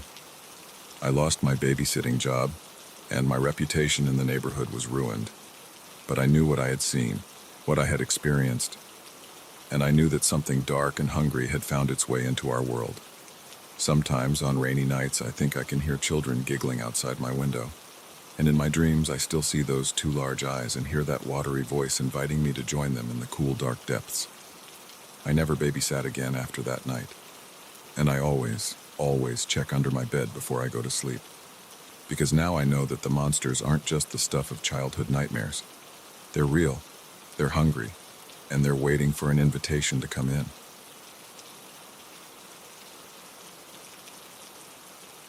The first time I noticed my neighbor's odd behavior, I brushed it off as simple eccentricity. But as the days passed and more residents of our apartment building began acting strangely, a chilling realization crept over me. Something sinister was lurking beneath the surface of our seemingly ordinary lives, and I was the only one who seemed to notice. I'd moved into the Oakwood apartments just 3 months ago, drawn by the affordable rent and convenient location. It was an older building, a bit worn around the edges, but it had character. The residents were a mix of young professionals, small families, and retirees, a typical cross-section of urban life. At first, everything seemed normal. I'd exchange pleasantries with my neighbors in the hallway, chat with Mrs. Rodriguez from 3B while collecting my mail, and occasionally run into Tom from 2A in the laundry room. It was all wonderfully, boringly ordinary. Then about a month ago, things started to change. It began with Mrs. Rodriguez. One morning, as I was heading out to work, I saw her standing in the hallway, staring blankly at the wall. When I said good morning, she didn't respond. She just kept staring, unblinking, at a spot just above my head. "Mrs. Rodriguez," I said, a little louder this time. "Are you okay?" She blinked slowly, then turned to look at me. For a moment, her eyes seemed wrong, too dark, too empty. But then she smiled, and everything seemed normal again. "Oh, good morning, dear," she said, her voice a bit too cheery. I must have been daydreaming. Have a wonderful day. I chalked it up to her getting older, maybe having a senior moment. But over the next few days, I noticed more odd behavior from other residents. Tom from 2A, usually so meticulous about separating his whites and colors, was shoving all his laundry into one machine, including what looked like muddy shoes. When I pointed it out, he just smiled vacantly and said, "It's all the same in the end, isn't it?" The young couple in 4C, who I'd often hear arguing through the thin walls, fell silent, completely silent. I never heard a peep from their apartment anymore, not even footsteps or the sound of their TV. And Mr. Jenkins, the grumpy old man from 1A who used to complain about everything, started greeting everyone with an unnaturally wide smile and a cheery, "Isn't it a beautiful day?" Each incident on its own might not have been cause for alarm, but taken together, they painted a picture that made my skin crawl. It was as if someone had replaced my neighbors with pod people from an old sci-fi movie. I tried to rationalize it. Maybe there was a gas leak making everyone act weird, or perhaps some sort of mass hysteria had taken hold of the building. But deep down, I knew it was something more sinister. My suspicions were confirmed late one night when I couldn't sleep. I heard a strange, rhythmic thumping coming from the hallway. Curiosity overcoming my fear, I crept to my door and peered through the peephole. What I saw made my blood run cold. All of my neighbors were in the hallway, moving in unison. They were doing some sort of dance, their movements jerky and unnatural, and they were all smiling those two wide smiles, their eyes dark and empty. I stumbled back from the door, my heart pounding. This couldn't be real. It had to be some sort of nightmare, but the thumping continued, growing louder. And then I heard something else, a low humming chant that seemed to vibrate through the walls. I spent the rest of the night huddled in my bedroom, lights off, trying to convince myself that what I'd seen wasn't real. But when morning came and I cautiously ventured out, I knew it had been no dream. The hallway carpet was scuffed and dirty, as if dozens of feet had been shuffling across it all night. And my neighbors, they all looked exhausted with dark circles under their eyes, but they were still smiling those unnatural smiles. "Good morning," Mrs. Rodriguez chirped as I passed her in the hall. "Isn't it a wonderful day to be alive?" I mumbled a response and hurried past her, my skin crawling. I had to figure out what was going on. Over the next few days, I became a detective in my own home. I started keeping a log of my neighbors' behaviors, noting every oddity, every out-of-character action. I even went so far as to set up a small camera pointed at my door, hoping to catch another midnight gathering. But the more I observed, the more terrified I became. It wasn't just their behavior that was off. Physical changes were happening too. Mr. Jenkins, who had always stooped with age, now stood unnaturally straight. The young woman from 4C seemed to have grown several inches taller overnight. And Tom's eyes? I could have sworn they had changed color. I knew I should leave, find somewhere else to live, but a morbid curiosity kept me there. I had to know what was happening. One night, about a week after I'd witnessed the hallway dance, I heard a knock at my door. It was past midnight and I hadn't been sleeping well, too keyed up from constant vigilance. I approached the door cautiously, my heart pounding. Through the peephole, I saw Mrs. Rodriguez standing there, still smiling that too-wide smile. "Hello, dear," she called through the door. "We've noticed you haven't been joining us for our nightly gatherings. Won't you come out and play?" I backed away from the door, my mouth dry with fear. "I'm not feeling well," I called back. "Maybe another time." "Oh, but we insist," came another voice. Tom's voice, but not quite right. Too deep, too resonant. "It's time for you to join us, to become one of us." The door handle began to rattle. They were trying to get in. I ran to my bedroom, slamming and locking the door behind me. The main door of my apartment crashed open and I could hear them filing in. Their footsteps were oddly in sync, a rhythmic thumping that matched the pounding of my heart. Come out," they called in unison. "It's time to shed your old self, time to evolve." I looked around frantically for an escape route. The window was my only option. I was on the 3rd floor, but there was a fire escape. If I could just reach it. I could hear them outside my bedroom door now. The wood began to splinter as they pounded on it. With shaking hands, I pushed open the window and climbed out onto the fire escape. The cool night air hit me, and for a moment I felt a surge of hope. I could get away. I could be free. But as I looked down, my hope turned to ashes. The courtyard below was filled with people, not just from our building, but from the surrounding neighborhood too. All of them looking up at me with those dark, empty eyes, all of them smiling those terrible smiles. "Join us," they called up to me. "Become one with us." Behind me, I heard my bedroom door finally give way. I turned to see my former neighbors crowding onto the fire escape, their bodies twisting and changing in ways that defied explanation. In that moment, I knew I had a choice to make. I could give in, become one of them, lose myself to whatever madness had taken hold of this place, or I could jump and take my chances with the crowd below. I chose to jump. As I fell through the air, time seemed to slow. I saw my neighbors' faces, watched as they morphed and changed, becoming something inhuman. I saw the crowd below, their arms outstretched to catch me, to absorb me into their mass. And then, darkness. I woke up in a hospital bed, my body battered but alive. The doctors told me I was lucky that a tree had broken my fall. They said I'd been babbling about monsters and body snatchers when I was brought in. No one believed my story, of course. They chalked it up to a mental breakdown, said the stress of city life had gotten to me. The Oakwood Apartments, they assured me, was just a normal building filled with normal people. But I know the truth. I saw what I saw. And sometimes, late at night, I can still hear that rhythmic thumping, still see those dark, empty eyes and too wide smiles. I never returned to the Oakwood Apartments. I moved far away to a small town where I thought I'd be safe. But every so often I'll see someone on the street whose smile is just a little too wide, whose eyes are just a little too dark. And I wonder, how far has it spread? And how long before there's nowhere left to run? The moment I saw those desperate eyes peering out from the back window of the van, I knew my quick pit stop was about to turn into a nightmare. What I didn't realize was that by the end of the night, I'd be running for my life, questioning everything I thought I knew about the quiet highways of Middle America. It had been a long day of driving. I was on my way to my sister's wedding in Colorado, opting for a road trip instead of a flight to save some cash. The monotony of the highway had lulled me into a kind of trance, the yellow lines blurring together as I pushed on through the night. When I saw the sign for a rest stop coming up, I decided to pull in. My gas tank was running low, and my bladder wasn't far behind. Plus, I figured some caffeine wouldn't hurt to keep me alert for the last leg of the journey. The rest stop was like any other I'd seen across the country. A small building housing restrooms and vending machines, a couple of picnic tables, and a dimly lit parking lot. At this late hour, it was nearly deserted.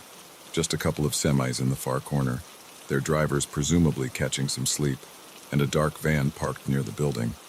I pulled up to the gas pump, stretching as I got out of my car. The night air was cool on my face, a welcome change from the stuffy interior of my vehicle. As I started to fill up my tank, movement caught my eye. The van's back window was dirty and tinted, but I could swear I saw a face pressed against it. A woman's face, her eyes wide with what looked like fear. She seemed to be mouthing something, but I couldn't make it out. I blinked and the face was gone. Had I imagined it? The long hours on the road must be getting to me, I thought. I shook my head and finished filling up my tank. As I walked towards the building to use the restroom, I passed by the van. It was an older model, rusty around the edges with no windows except for the ones in front and back. Something about it made me uneasy, but I couldn't put my finger on why. Inside the rest stop building, I used the facilities and then made my way to the vending machines. As I was deciding between a Coke and a coffee, the door burst open. A man walked in, his eyes darting around nervously. He was tall and wiry, with a scraggly beard and clothes that had seen better days. Our eyes met, and for a moment I saw something in his gaze that made my blood run cold. It was a look of desperation, of barely contained violence. Then he blinked, and it was gone, replaced by a forced smile. "Evening," he said, his voice gruff. "Nice night for a drive, huh?" I nodded, not trusting myself to speak. He walked past me to the restroom, and I let out a breath I didn't realize I'd been holding. Something was very wrong here. I quickly grabbed my coffee and headed back to my car. As I passed the van again, I heard it, a soft thumping sound coming from inside. I paused, straining my ears. There it was again, followed by what sounded like a muffled cry. My heart started racing. The face in the window, the strange man, the sounds from the van, it all added up to something sinister. I knew I should just get in my car and drive away, pretend I hadn't seen or heard anything, but I couldn't. If someone was in trouble, I couldn't just leave them. I approached the van cautiously, my phone in my hand, 911 already dialed and ready to call. As I got closer, the thumping got louder. I reached out, my hand shaking, and knocked on the side of the van. "Hello?" I called out softly. "Is someone in there? Do you need help?" The thumping stopped abruptly. For a moment there was silence. Then, so quietly I almost missed it, a woman's voice. "Please, help us." My blood ran cold. Us. There was more than one person in there. Before I could respond, I heard the rest-stop door slam open. The man was back, and he did not look happy. "Hey!" he shouted, starting to run towards me. "What the hell do you think you're doing?" "I didn't think, I just acted." I ran to my car, fumbling with the keys as I heard the man's footsteps getting closer. I managed to get the door open and threw myself inside, locking it just as the man reached me. He slammed his hands on my window, his face contorted with rage. "Mind your own business," he snarled. "You don't know what you're messing with." I started the engine, my hands shaking so badly I could barely grip the steering wheel. The man stepped back as I put the car in reverse, but his eyes never left mine. As I peeled out of the parking lot, I could see him in my rearview mirror, running back to the van. My mind was racing as I sped down the highway. What had I just stumbled upon? A kidnapping? Human trafficking? Whatever it was, I knew I had to do something. I couldn't just drive away and leave those people in that van. I dialed 911, my voice shaking as I tried to explain what I'd seen to the dispatcher. They told me to keep driving, that they were sending patrol cars to the rest stop. But as I hung up, I saw headlights in my rearview mirror. Headlights that were getting closer at an alarming speed. It was the van. My heart felt like it was going to beat out of my chest.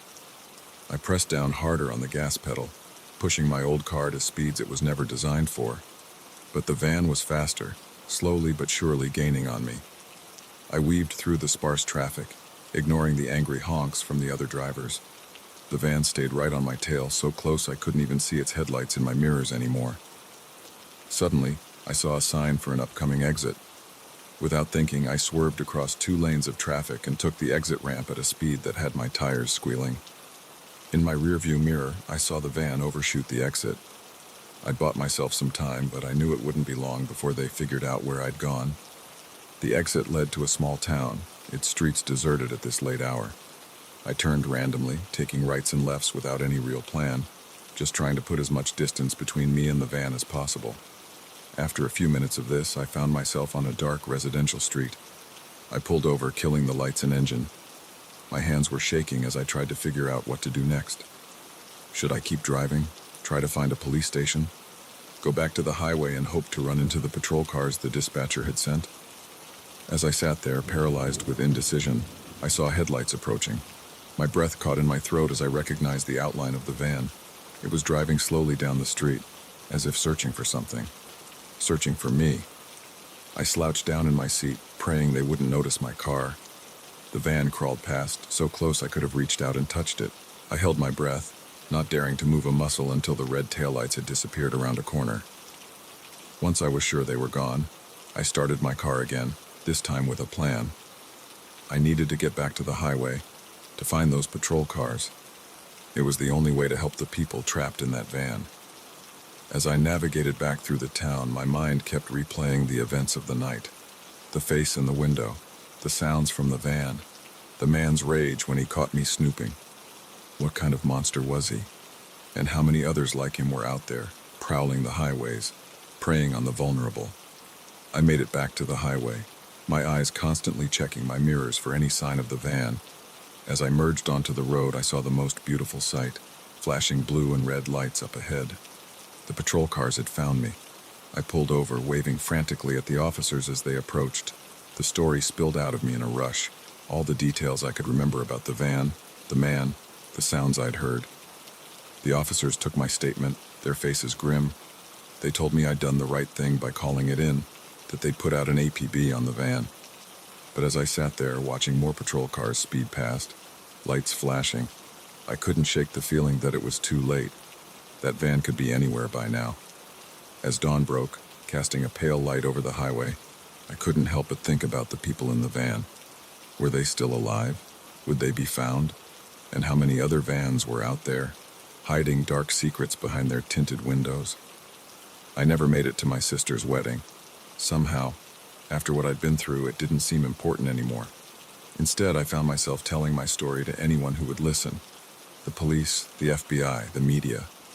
I wanted the world to know what was happening on our highways, in our rest stops, right under our noses. Some nights I still wake up in a cold sweat. The image of those desperate eyes peering out from the van's window burned into my memory. And every time I see a van on the road, I can't help but wonder, who's inside? And are they crying out for help that will never come?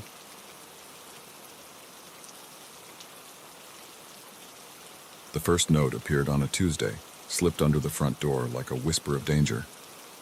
"Get out while you can," it read in jagged, urgent letters. I laughed it off as a prank, but as the week wore on and the messages grew increasingly sinister, I realized that my simple house-sitting job had turned into a waking nightmare. It was supposed to be an easy gig. My college roommate Sarah asked if I could watch her place for a month while she was on a work assignment overseas. Her house was a charming little Victorian in a quiet neighborhood, complete with a white picket fence and a garden that would make any green thumb jealous. I jumped at the chance. A whole month away from my cramped studio apartment sounded like heaven. The first few days were uneventful. I watered the plants, collected the mail, and spent my evenings curled up on Sarah's comfortable couch, binge-watching shows on her massive TV. It was peaceful, almost too quiet after the constant noise of my apartment building. Then came that first note. I found it when I came back from grocery shopping, a small piece of paper lying innocently on the welcome mat. The message was short but chilling.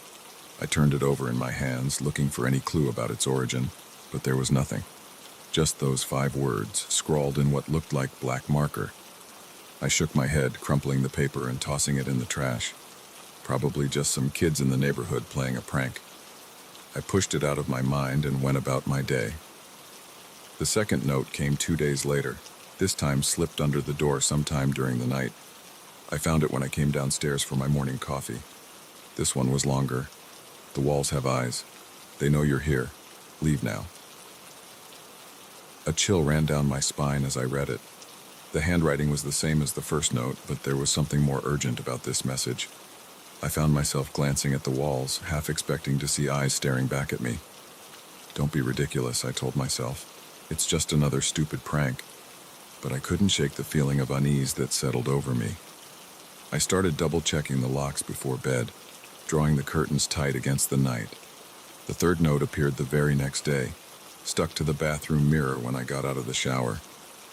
My heart nearly stopped when I saw it, dripping water onto the tile floor as I stood frozen in shock. How had someone gotten into the house? This message was the most disturbing yet. "They're coming for you. I can't hold them back much longer. Run." I called the police, my hands shaking as I dialed the number. They came and took a report, but there were no signs of forced entry, no fingerprints on the notes. They suggested it might be kids in the neighborhood and promised to increase patrols in the area. I called Sarah next, wondering if she had any enemies, anyone who might want to scare her or me out of the house. But she was as baffled as I was, insisting that she had good relationships with all her neighbors. That night, I barely slept.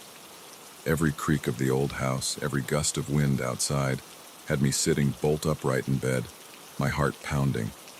I kept the bedroom door locked, a chair propped under the handle for good measure. The fourth note was waiting for me in the morning, slipped under my bedroom door despite my precautions, 2 words written larger than the others, filling the entire page. Too late. I ran. I didn't even pack a bag, just grabbed my phone and my keys and bolted out the front door in my pajamas. I drove aimlessly for hours, my mind racing. Who was leaving these notes? What did they mean? And why me? It was dark by the time I worked up the courage to go back to the house. I sat in my car for a long time, staring at the darkened windows, half expecting to see a shadowy figure watching me. Finally, taking a deep breath, I went inside. The house was quiet, exactly as I'd left it in my panicked flight. I did a thorough search, checking every room, every closet, even under the beds. Nothing seemed out of place. No new notes. I collapsed onto the couch, exhausted and confused. Maybe I was overreacting. Maybe this really was just an elaborate prank that had gone too far. That's when I heard it. a soft scratching sound coming from inside the walls. I froze, straining my ears. There it was again, like something was moving within the very structure of the house. It seemed to be coming from everywhere and nowhere at once. "Hello," I called out, my voice shaky. "Is someone there?" The scratching stopped abruptly. The silence that followed was somehow worse than the noise had been. Then, a whisper, so faint I almost missed it. "Help us." I scrambled off the couch, my heart pounding. "Who's there?" I demanded, trying to sound braver than I felt. "Show yourself." More whispers joined the first, a chorus of barely audible voices pleading for help. They seemed to be coming from the walls themselves, growing louder with each passing second. I ran to the front door, yanking it open, ready to flee again. But I stopped short at the threshold. The street outside was wrong. The houses across the way were twisted, their shapes elongated and warped as if seen through funhouse mirrors. The sky above was a swirling mass of unnatural colors, and I could see things moving in it, things that defied description. I slammed the door shut, my breath coming in ragged gasps. This couldn't be real, I had to be dreaming. The whispers were all around me now, accompanied by that awful scratching sound. The walls seemed to pulse, the wallpaper rippling like waves on water. A new note appeared, materializing out of thin air to flutter to the ground at my feet. With trembling hands, I picked it up. "We tried to warn you," it read. "Now you're one of us." As I read those words, I felt a strange sensation, as if the very substance of my being was changing. I looked down at my hands and watched in horror as they began to fade, becoming translucent. I tried to scream, but no sound came out. I was becoming part of the house, my consciousness merging with the others trapped within its walls. In my last moments of individuality, I understood the truth. This house was a trap, a living entity that lured in victims and absorbed them. Sarah, my friends, my family, they had never existed. They were fabrications, false memories implanted by the house to draw me in.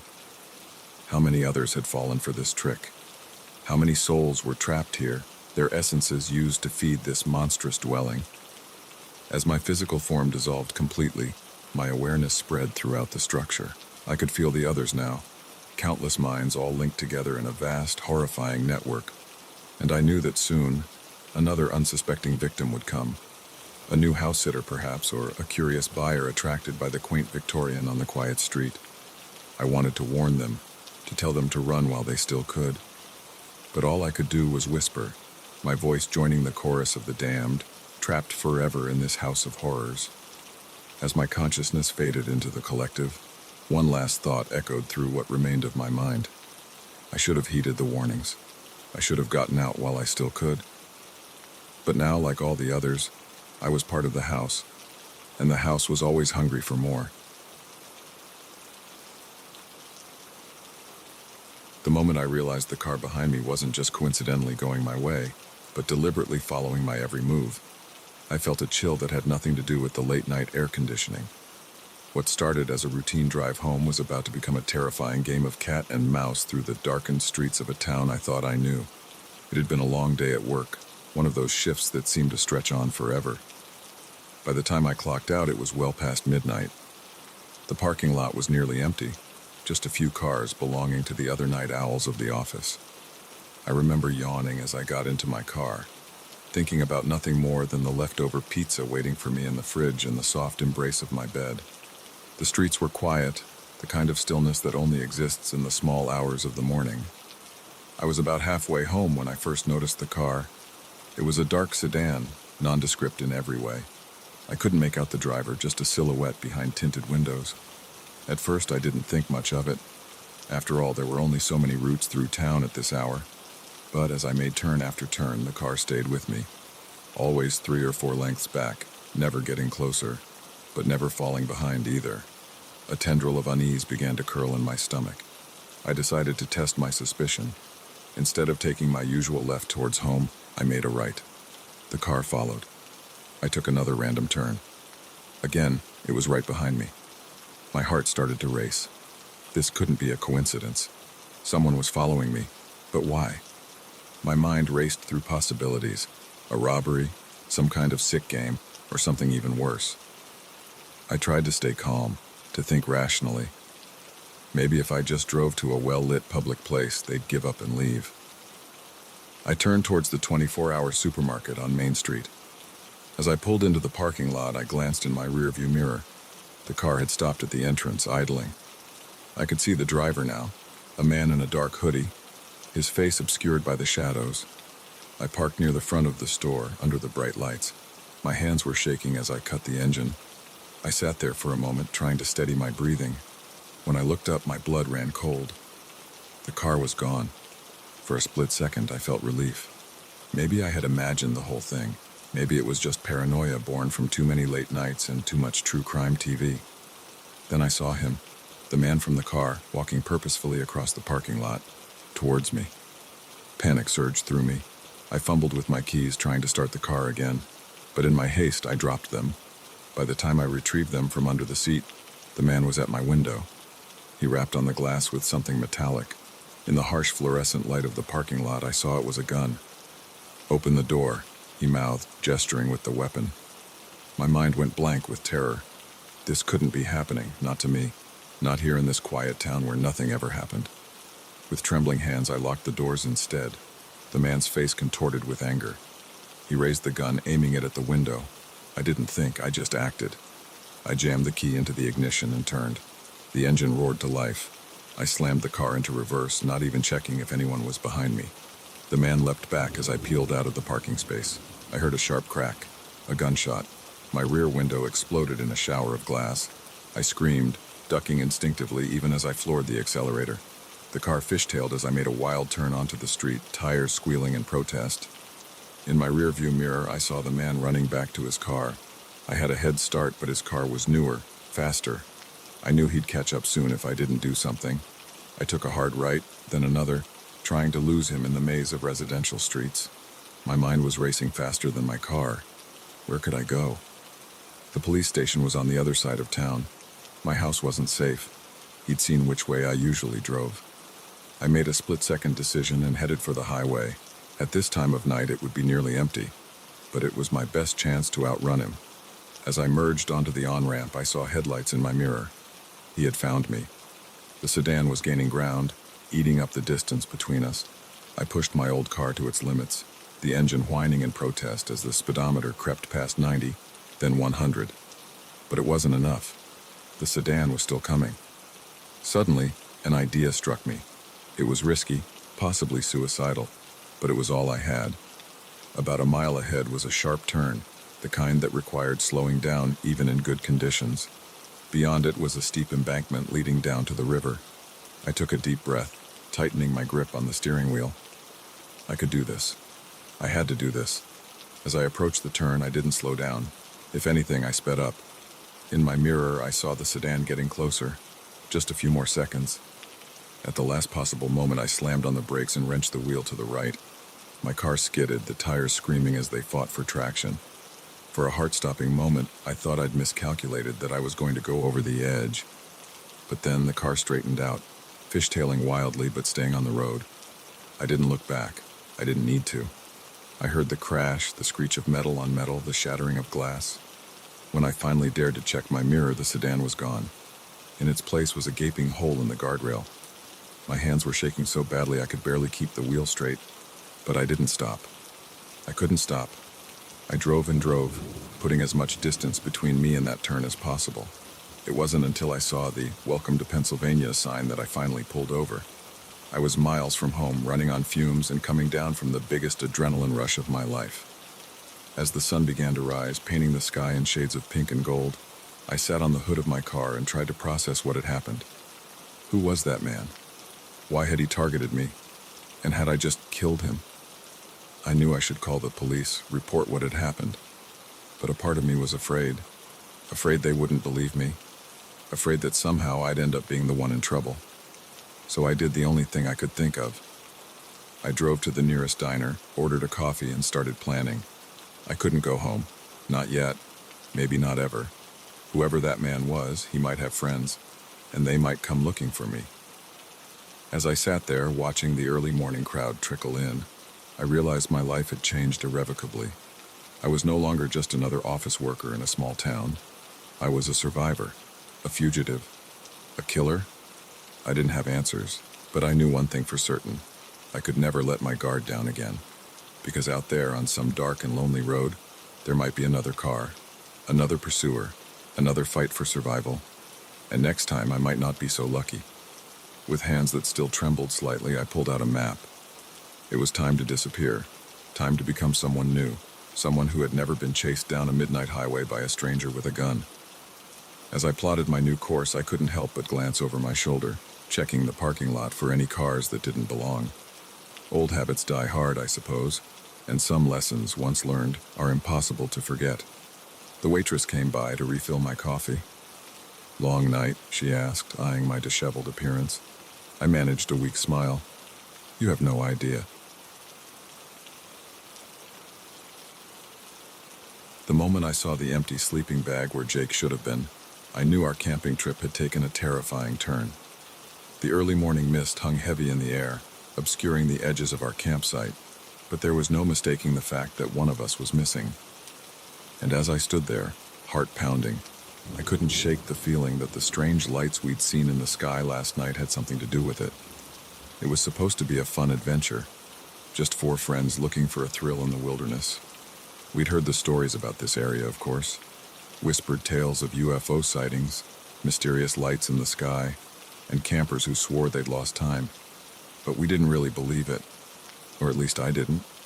It was all just part of the excitement, wasn't it? Now, as I stared at Jake's abandoned sleeping bag, I wasn't so sure anymore. "Guys, wake up," I hissed, nudging Sarah and Mike awake. "Jake's gone." Sarah bolted upright, her eyes wide with panic. "What do you mean, gone?" Mike was slower to wake, grumbling as he unzipped his sleeping bag. "He probably just went to take a leak, chill out." But as we called out for Jake, our voices echoing through the misty forest, an eerie silence was our only answer. No birds chirping, no rustling of leaves, just an oppressive, unnatural quiet that sent shivers down my spine. We searched the immediate area around our campsite, but there was no sign of Jake. No footprints leading away, no discarded clothing, nothing. It was as if he'd simply vanished into thin air. "This isn't funny, Jake," Sarah shouted, her voice cracking with fear. "Come out now." But deep down, we all knew this wasn't some elaborate prank. Something was very, very wrong. As the sun climbed higher in the sky, burning away the morning mist, we expanded our search. We combed through the surrounding forest, calling Jake's name until our voices were hoarse. But with each passing hour, our hope dwindled. It was mid-afternoon when things started to get weird. I was pushing through a dense patch of underbrush when suddenly, the world seemed to flicker. For a split second, everything around me changed. The trees were taller, older. The ground was covered in a strange, iridescent moss. And the sky was a deep, unnatural purple. I blinked and everything was back to normal. But the image was seared into my mind, leaving me dizzy and disoriented. Did you guys see that?" I asked, my voice shaking. Sarah and Mike looked at me, confusion etched on their faces. "See what?" Mike asked. I tried to explain, but the words sounded crazy even to my own ears. They exchanged worried glances, clearly thinking I was losing it, but I knew what I'd seen, and I had a sinking feeling that it was somehow connected to Jake's disappearance. As the day wore on, similar incidents began to plague all of us. Sarah swore she saw strange symbols carved into tree trunks, only for them to vanish when she looked again.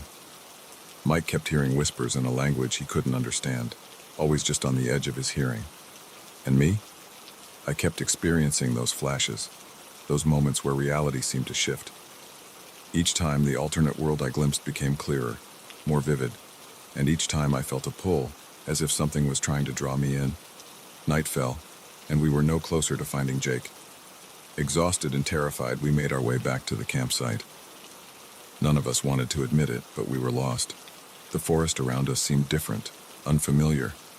Had we wandered farther than we thought, or was something else at play? We huddled around the campfire, jumping at every snapping twig and rustling leaf. The sky above was clear, the stars impossibly bright. But as we watched, the stars began to move. Slowly at first, then faster, swirling in impossible patterns. "This can't be happening," Sarah whispered, clutching my arm so tight it hurt. "What's going on?" Before I could answer, a blinding light flooded our campsite. It was so bright, so all-encompassing that for a moment I thought I'd gone blind. I could hear Sarah and Mike screaming, but their voices sounded distant, muffled. And then, as suddenly as it had appeared, the light was gone. But we weren't in our campsite anymore. We were somewhere else. The air was thick and heavy, filled with a strange, sweet scent that made my head spin. The ground beneath our feet pulsed with an otherworldly energy, and all around us tall, spindly figures moved in the shadows, their movements fluid and unnatural. "Welcome," a voice echoed in my mind, bypassing my ears entirely. "We've been waiting for you." One of the figures stepped forward, and I felt my heart stop. It was Jake. But not Jake. His eyes were too large, his skin pale and translucent. When he smiled, his teeth were sharp and numerous. "Don't be afraid," not Jake said, his voice an unsettling mix of familiar and alien. "You're home now." I wanted to run, to scream, to wake up from this nightmare. But I couldn't move. My body felt heavy, unresponsive. And as I stood there, paralyzed, I realized with growing horror that this was real. We hadn't just stumbled upon a UFO hotspot. We'd walked right into a trap. The creatures, for I couldn't think of them as anything else, moved closer, their long fingers reaching out to touch us. Each touch sent jolts of electricity through my body, and with each jolt, I felt myself changing. My perception shifted. My thoughts became clouded. I could see the same thing happening to Sarah and Mike. Their features were subtly altering, becoming more like Jake's, more like the creatures around us. And the worst part? A small, growing part of me was beginning to think that this was right, that we belonged here. Time lost all meaning. It could have been hours or days or years that we stood there, being remade by these alien touches. Memories of our old lives began to fade, replaced by new ones. Memories of a world with purple skies and pulsing ground, of ships that sailed between the stars. But just as I was about to lose myself completely, a small part of my mind rebelled. This wasn't right. This wasn't our world. We didn't belong here. With every ounce of willpower I had left, I fought against the alien influence. I clung to memories of home, of my family, of who I really was, and slowly, painfully, I began to break free. "No," I shouted, my voice sounding strange and distorted. "This isn't real. Sarah, Mike, Jake, we have to get out of here." My words seemed to break whatever spell had been cast over us. Sarah and Mike's eyes cleared, confusion and fear replacing the placid acceptance that had been there moments before. Even Jake seemed to falter, a flicker of recognition passing over his alien features. The creatures hissed, their forms shifting and writhing in anger. The world around us began to destabilize, reality bending and warping like a funhouse mirror. I grabbed Sarah and Mike's hands, reaching out to Jake with my free hand. "Come on!" I yelled. "We're going home!" For a moment, Jake hesitated. Then, with a look of desperate hope, he grabbed my hand. The moment our fingers touched, there was a flash of blinding light, a sensation of falling, and then we were back in our campsite, the normal Earth campsite. The sun was just beginning to rise, birds were chirping, and a gentle breeze rustled through the trees. It was as if nothing had happened. But we knew better. The memories of our ordeal were already beginning to fade, like a dream upon waking. But the fear, the sense of wrongness that lingered. And as we looked at each other, seeing the haunted look in each other's eyes, we knew that none of us would ever be the same. We packed up camp in silence, eager to put as much distance between us and this place as possible. As we hiked back to our car, I couldn't shake the feeling that we were being watched, that somewhere just beyond the veil of our reality, those creatures were waiting for another chance to bring us home. We never spoke about what happened that night. How could we? Who would believe us? But sometimes when I look up at the night sky, I swear I can see the stars moving in those impossible patterns. And I wonder, with a mixture of fear and a strange, unsettling longing, if they'll ever come back for us. Because the truth is, a small part of me, a part I try to ignore, is hoping they will, is hoping.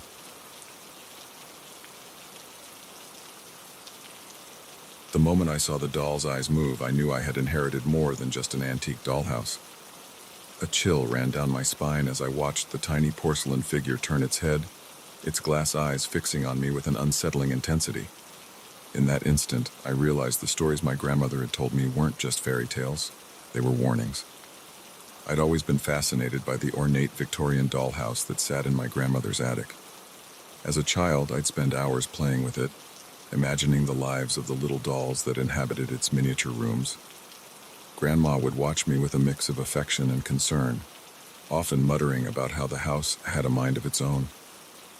When she passed away last month, I was surprised to find that she'd left the dollhouse to me in her will. Along with it came a cryptic note. "Be careful, Emily. Some toys aren't meant to be played with." I'd laughed it off at the time, chalking it up to my grandmother's flair for the dramatic. But now, as I stood in my living room watching a doll move on its own, that warning didn't seem so silly anymore. The dollhouse had seen better days. Years in the attic had left it dusty and faded, its once vibrant wallpapers peeling at the edges. I'd decided to restore it, both as a way to honor my grandmother's memory and to distract myself from the grief of losing her. For weeks, I'd worked on it every evening after coming home from my job at the local library. I'd carefully replaced torn wallpaper, fixed tiny pieces of broken furniture, and even made new curtains for the windows. It was painstaking work, but I found it oddly soothing. Until tonight. I'd been putting the finishing touches on the parlor when I noticed one of the dolls. A lady in a blue dress was out of place. I could have sworn I'd left her in the bedroom upstairs. Shrugging it off, I reached in to move her back. That's when she turned and looked at me. I stumbled backward, knocking over my chair in my haste to get away from the dollhouse. My heart was pounding so hard I could feel it in my throat. This couldn't be happening. Dolls didn't move.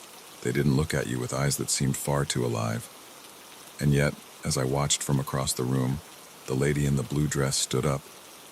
She actually walked, across the tiny parlor to the window. There she raised one miniature hand and beckoned to me. Against my better judgment, I found myself moving closer. As I approached, I could hear a faint sound coming from the dollhouse. It sounded like whispering. I leaned in, straining to hear. The whispers grew louder, becoming a cacophony of tiny voices, all speaking at once. I couldn't make out individual words, but the tone was urgent, pleading. Suddenly, I felt a sharp pain in my finger. I jerked my hand back to find a small cut, a bead of blood welling up. In my fascination, I'd accidentally caught my finger on a sharp edge of the dollhouse. As I watched, a drop of blood fell, landing on the miniature carpet of the parlor. The moment it touched the fabric, the whispers stopped. An eerie silence fell over the room. Then slowly, impossibly, the dollhouse began to grow. Or was I shrinking? The room spun around me, the furniture growing to enormous proportions. I felt a sensation of falling, and suddenly I was standing in the parlor of the dollhouse, looking up at my own shocked face peering in through the window. Panic seized me. I ran to the window, pounding on the glass, screaming for help. But my voice came out as nothing more than a whisper, lost in the vastness of the now giant room beyond. "Welcome home, Emily," a voice said behind me. I turned to see the lady in the blue dress, now my size, smiling at me, but it wasn't a kind smile. It was predatory, triumphant. "What's happening?" I gasped. "What is this place?" The lady's smile widened, showing too many teeth. "This is where we all end up eventually. All the women in your family. Your grandmother resisted for years, but in the end, even she succumbed." A chill ran through me as the implications of her words sank in. "My grandmother? She's here?" The lady nodded, gesturing to a door behind her. "Would you like to see her?" Before I could answer, the door swung open. There, sitting in a rocking chair, was my grandmother, but not as I remembered her. This version of her was young, perhaps in her 20s, dressed in clothes from another era. "Grandma?" I whispered. She looked up, her eyes widening in recognition and then horror. "Oh, Emily, no, not you too." I ran to her, wrapping my arms around her in a desperate hug. She felt real, solid. This was no dream or hallucination. "What's going on, Grandma? How do we get out of here?" She pulled back, her eyes sad. "We don't, dear. This house, it's been in our family for generations. It takes us one by one. I had hoped by giving it to you, by warning you, you might break the cycle." "But why?" I asked, my mind reeling. "Why us? Why our family?" The lady in the blue dress laughed, a sound like breaking glass. "Because your ancestor made a deal, silly girl. A deal for wealth, for power. And this house, This is where she pays the price. Where you all pay the price. I looked around the room, really seeing it for the first time. There were other dolls. No, other women watching us. Some looked resigned, others angry, but all had the same haunted look in their eyes. There has to be a way out, I said, desperation creeping into my voice. We can't just be trapped here forever. My grandmother shook her head. Many have tried, Emily. All have failed. But as she spoke, I noticed something. On the mantelpiece above the fireplace, there was a tiny dollhouse, an exact replica of the one I'd inherited. And inside that dollhouse, I could see tiny figures moving. An idea began to form in my mind. If I could shrink to enter this dollhouse, could I shrink again? Could I go deeper? Find the source of this curse? I broke away from my grandmother, running to the mantelpiece. Behind me, I could hear the lady in the blue dress shouting, could feel the other women trying to grab me, but I was faster. I reached the tiny dollhouse and without hesitation pricked my finger on its sharp roof. A drop of blood fell, landing on its miniature lawn. The world spun again. I felt that sickening sensation of falling, of shrinking. When it stopped, I found myself standing in front of an even smaller dollhouse. I was getting closer. I could feel it. Again and again I repeated the process. Each time the dollhouse grew smaller, the details becoming more intricate, more impossible. And each time I could feel a growing sense of wrongness, of evil. Finally, after what felt like an eternity of shrinking, I reached a dollhouse so small it was barely visible to the naked eye. But I knew somehow that this was it, the source of the curse. With a deep breath, I pricked my finger one last time. The world exploded into light and sound. I was falling, faster than ever before, tumbling through space and time. I saw flashes of my ancestors, of the woman who had made the original deal. I saw the entity she had bargained with, a thing of shadow and malice. And then suddenly, I was back in my living room, full-sized and gasping for air. The dollhouse sat before me, innocent-looking and still. But now I knew its secret. With shaking hands, I reached for my phone and dialed the number my grandmother had left me, the one I was only supposed to use in emergencies. A gruff voice answered on the first ring. Emily, is it time it? I swallowed hard, my eyes never leaving the dollhouse. Yes, I said. It's time. Bring the sage, the salt, and the iron. We're ending this tonight. As I hung up, I could have sworn I heard a tiny scream of rage coming from the dollhouse, but I wasn't afraid anymore. I knew the truth now, and knowledge was power. Tonight I would free my family from this curse, and tomorrow I would burn every dollhouse I could find. Because now I knew, some toys really aren't meant to be played with, and some inheritances are better left unclaimed.